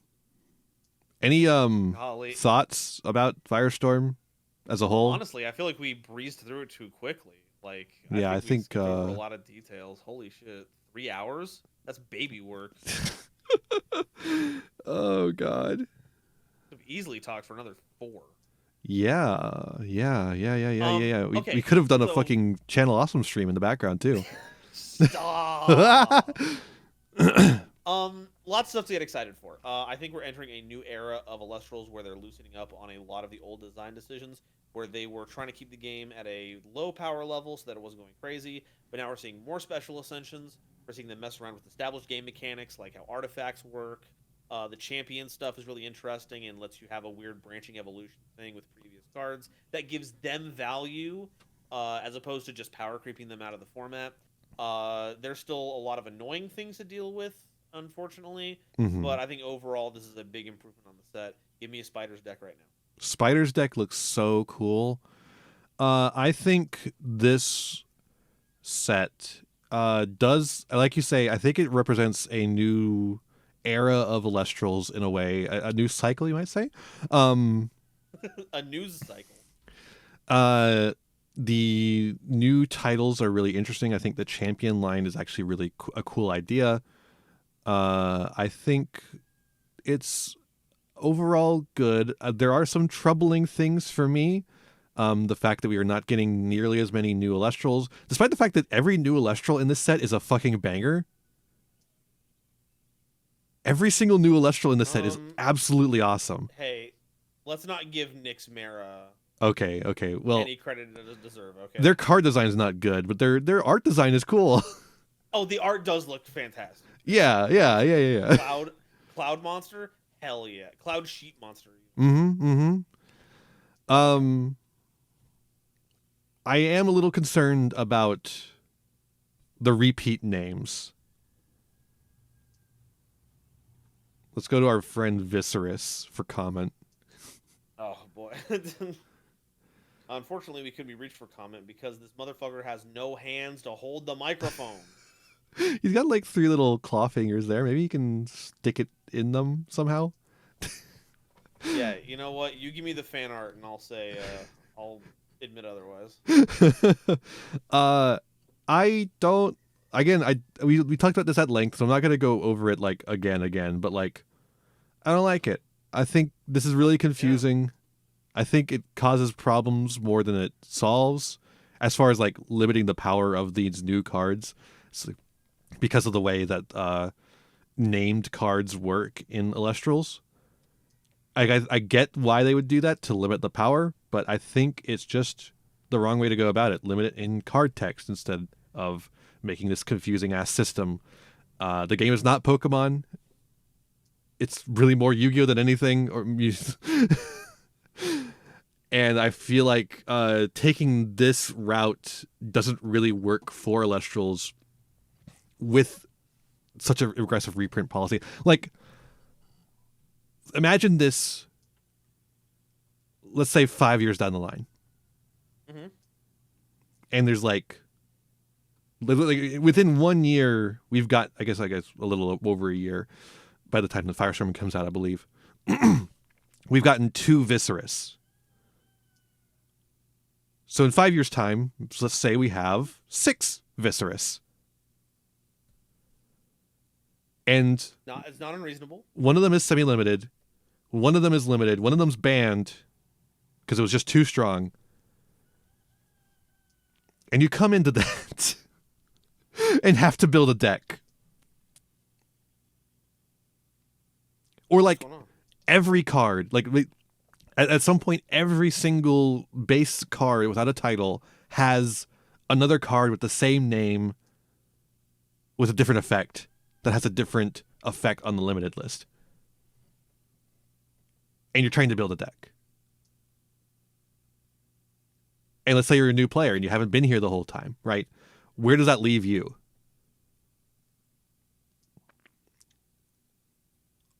In the mud. Clawing your way into the realm of understanding. And you better hope you better hope you have 4-wheel drive. 4-wheel A drive. Golden Nova, where can people find you? Hey, you can find me at www.youtube.com/GoldenNova Yu-Gi-Oh, all spelled out. You can also find me on www.twitch.tv/GoldenNova YGO, not spelled out because I'm very smart at my branding. I talk about a whole bunch of stuff. I'm doing domain format stuff recently. I really like the only fun way to play Yu-Gi-Oh now that we're at the end of Yu-Gi-Oh's history. And I think that's about it. Where can we find you, Ian? Right here. Crazy. Hit the like, share, subscribe. Make sure to get your cookie points in the comments. Get those cookie points. We need you to get those cookie points. Because here's a new rule. If you don't get the cookie points, you get salad points where you have to eat a salad. Ew. Gross. Don't even get to put Caesar salad on that shit. Thank you so much for joining me, Golden Nova. And I'll see all of you in the next one. Bye-bye. Bye. Hey there, thanks for watching. I hope you enjoyed this video. I've got a lot more for you if you want them. Just hit that subscribe button and ring the bell to get notifications. I'd also appreciate if you left me a like and a comment and maybe shared the video around with your friends. You can also follow me on all the usual social media sites. Just check out my website in the description below for more info. My videos are funded by my patrons, Ko-fi subscribers, and YouTube members, whose names you'll see scrolling by in the credits here. For just $1 a month, you too could find yourself here, trapped in my end screen for all eternity.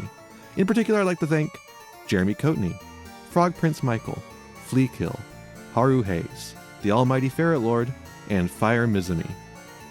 A big thanks to all my other patrons and to my little community as a whole. Remember to be kind to yourselves, be kind to others, and have a wonderful whatever time it is for you. Bye-bye.